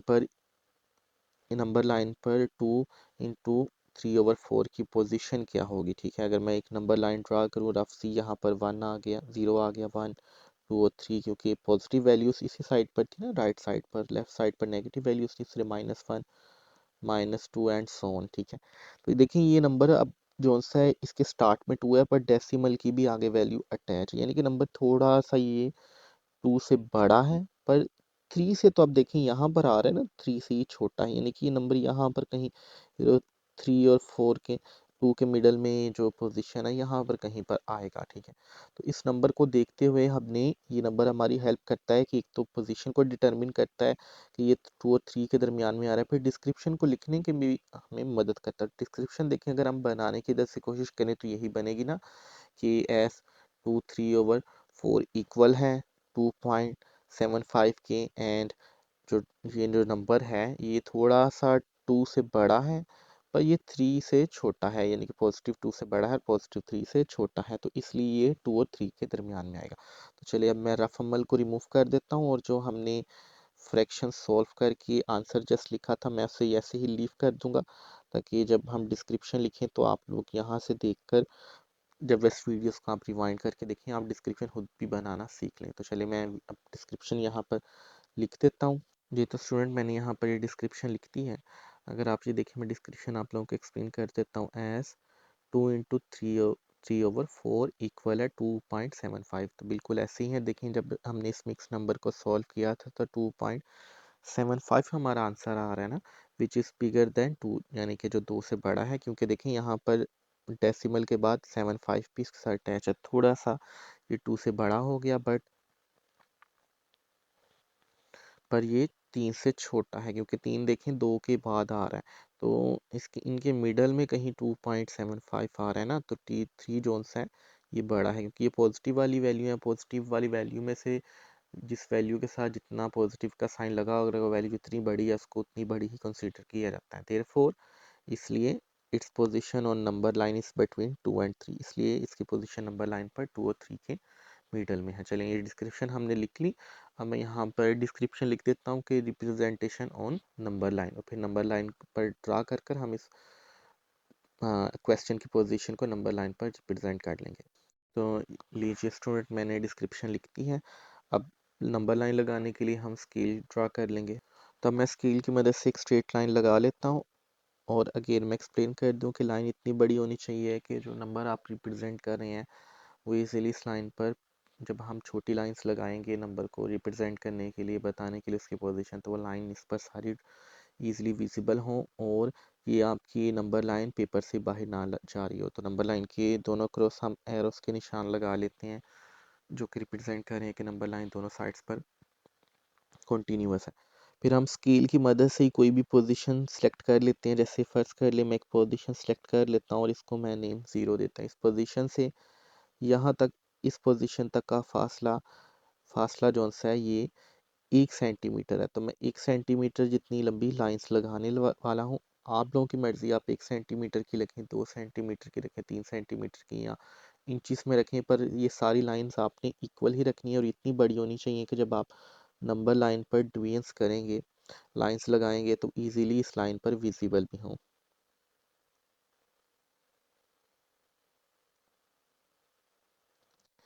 तो ये मैंने लाइंस लगा ली हैं। आप लोगों ने स्केल की मदद से ही लाइंस लगानी है, क्योंकि इस लाइन के दरमियान जो फासला हो वो इन सारी लाइंस के दरमियान इक्वल इक्वल ही हो, ठीक है।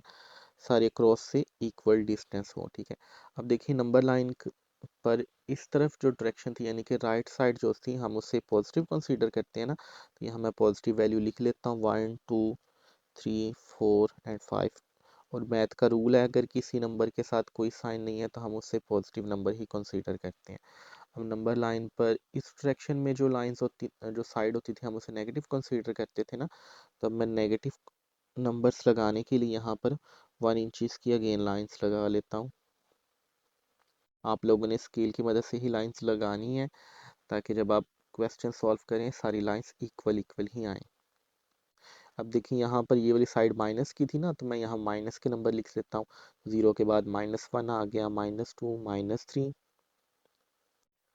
-4 एंड -5। ठीक है, अब स्केल का देखिए काम खत्म हो गया, तो मैं स्केल को यहाँ से रिमूव कर देता हूँ। तो स्केल को मैंने यहाँ से रिमूव कर दिया है।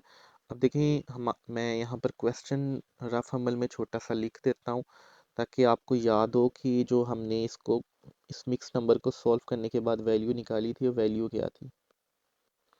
देखिए वो वैल्यू यही है ना 2.75। तो ये 2.75 जो आंसर हमें ये बता रहा है कि ये 2 और 3 के मिडल में है, क्योंकि ये 3 से छोटी है पर 2 से ज़रा थोड़ी सी बड़ी है। अब यहाँ पर तो ये जो सॉल्व करने का एम था ना सारा मिक्स नंबर को, यही था कि हमें पोजीशन का पता चल सके कि ये नंबर आना कहाँ पर है। अब नेक्स्ट नंबर देखें, ये वाले को जो क्वेश्चन में दिया गया उसको हमने देखना है, और इसके स्टार्ट में जो नंबर था यानी कि वो नंबर था इसको हमने टोटल इग्नोर कर देना है। और क्वेश्चन में जो नीचे वाली वैल्यू यानी कि डिनोमिनेटर है हमने इसको चेक करना है। अब देखें डिनोमिनेटर 4 है ना, तो इसका मतलब एग्जैक्टली यही है कि आपने ये जो लाइन है ना 2 और 3 के दरमियान जो आपने आंसर से फाइंड आउट की है, इसको आपने इक्वल 4 पार्ट्स में डिवाइड करना है। ठीक है, तो 4 पार्ट्स में डिवाइड करने के लिए हमने टोटल 3 लाइंस लगानी है। अगर आप 3 लाइंस लगाएंगे तभी 4 पार्ट्स बनेंगे, और ये लाइंस भी आपने स्केल की मदद से इक्वल डिस्टेंस पे लगानी है। ये मैं 4 लाइंस लगा लेता हूँ, और सपोज कर लेते हैं कि अगर यहाँ से यहाँ तक ये डिस्टेंस अगर 2 सेंटीमीटर है तो ये सारे ही डिस्टेंस आपके 2 सेंटीमीटर ही होने चाहिए, यानी कि इक्वल लाइंस आपने लगानी है। अब देखिए अगर मैंने 3 लाइंस लगाई है तो हम पार्ट्स काउंट कर लेते हैं 1 2 3 4। देखिए 4 पार्ट्स में ये लाइन 2 से जो 3 के दरमियान थी इक्वली डिवाइड हो गई है। ठीक है, 4 पार्ट्स में, यानी कि जितना यहाँ पर डिनोमिनेटर में जो डिवीजन के जो साइन लगा हुआ है इसके नीचे वाली जो वैल्यू है, जितना नंबर दिया गया उससे एक नंबर आपने कम की लाइन लगानी है, तभी वो 4 पार्ट्स उतने पार्ट्स में डिवाइड हो पाएगा। अब आपने डिनोमिनेटर के ऊपर वाला नंबर चेक करना है। ऊपर वाला नंबर हमें ये बता रहा है कि हमने कौन से वाली लाइन सेलेक्ट करनी है। तो ऊपर देखिए 3 लिखा हुआ है ना, ये 3 हमें बता रहा है कि ये जो हमने लाइंस लगाई है ना इसमें से हमने तीसरी लाइन रखनी है। अब देखिए पॉजिटिव वैल्यूज को हम राइट साइड से ही इस तरफ ही मूव करते हुए राइट साइड पर इनको काउंट करते हैं ना। तो यहाँ से देखें जैसे कि 0 है 1 है 2 है 3 है, तो हम देखें राइट साइड पर ही पॉजिटिव वैल्यू को कंसीडर करते हैं। अगर लेफ्ट साइड पर आप देखें तो नेगेटिव वैल्यू कंसीडर होती है, काउंट होती हैं, 0 -1 -2 इस तरफ जाकर। ठीक है, तो अब देखें ये वैल्यू तो पॉजिटिव की है ना सारी, ये और आंसर भी हमारा पॉजिटिव है, तो पॉजिटिव वैल्यू हमने लेनी है। तो हम इस तरफ से काउंटिंग इस डायरेक्शन में काउंटिंग स्टार्ट करेंगे। तो काउंटिंग आपने जो अपनी छोटी लाइंस लगाई है ना ये 4 पार्ट्स में डिवाइड करने के लिए, इनसे आपने स्टार्ट करनी है, यानी कि ये वाली लाइन फर्स्ट लाइन होगी, सेकेंड लाइन होगी, थर्ड लाइन होगी। अब जो थर्ड लाइन थी, ये जो हमारा नंबर बता रहा था, मैं यही बता रहा था ना कि थर्ड लाइन की आपने सिलेक्शन करनी है, वो हमारा 2.75 रिप्रेजेंट करेगी। तो इस लाइन को मैंने थोड़ा सा डार्क कर दिया है। ठीक है, यहाँ पर मैं एक एरो लगा के पी लिख देता हूँ। अब ये पी हमारा रिप्रेजेंट कर रहा है आंसर को, यानी कि 2.75 को। तो इधर मैं क्वेश्चन बी नीचे एरो लगा के लिख देता हूँ जो मिक्स नंबर की फॉर्म में है। ठीक है, अब देखिए यहाँ से हमने डिस्क्रिप्शन लिखनी है कि पॉइंट पी नंबर लाइन पर रिप्रेजेंट कर रहा है 2 × 3/4 को। चलिए मैं डिस्क्रिप्शन यहाँ पर लिख देता हूँ। तो लीजिए स्टूडेंट, मैंने डिस्क्रिप्शन लिख दी है कि point P represent 2 × 3/4 on number line. ठीक है, तो ये क्वेश्चन भी हमारा यहाँ पर सॉल्व हो गया। तो जो रफ अमल था मैं उसे यहाँ से सारा रिमूव कर देता हूँ, और ये वाला पार्ट भी हमारा सॉल्व हो गया है। तो देखिए क्वेश्चन मुश्किल नहीं था, क्वेश्चन इजी है। जस्ट अगर आप लोगों को मेथड आता है तो सारे ही क्वेश्चंस बिल्कुल ही एक जैसे हैं। चलिए अब पार्ट नंबर 2 हमारा सारा कंप्लीट हो गया है। तो नेक्स्ट वीडियो में मैं आप लोगों के लिए पार्ट नंबर 3 सॉल्व कर दूंगा।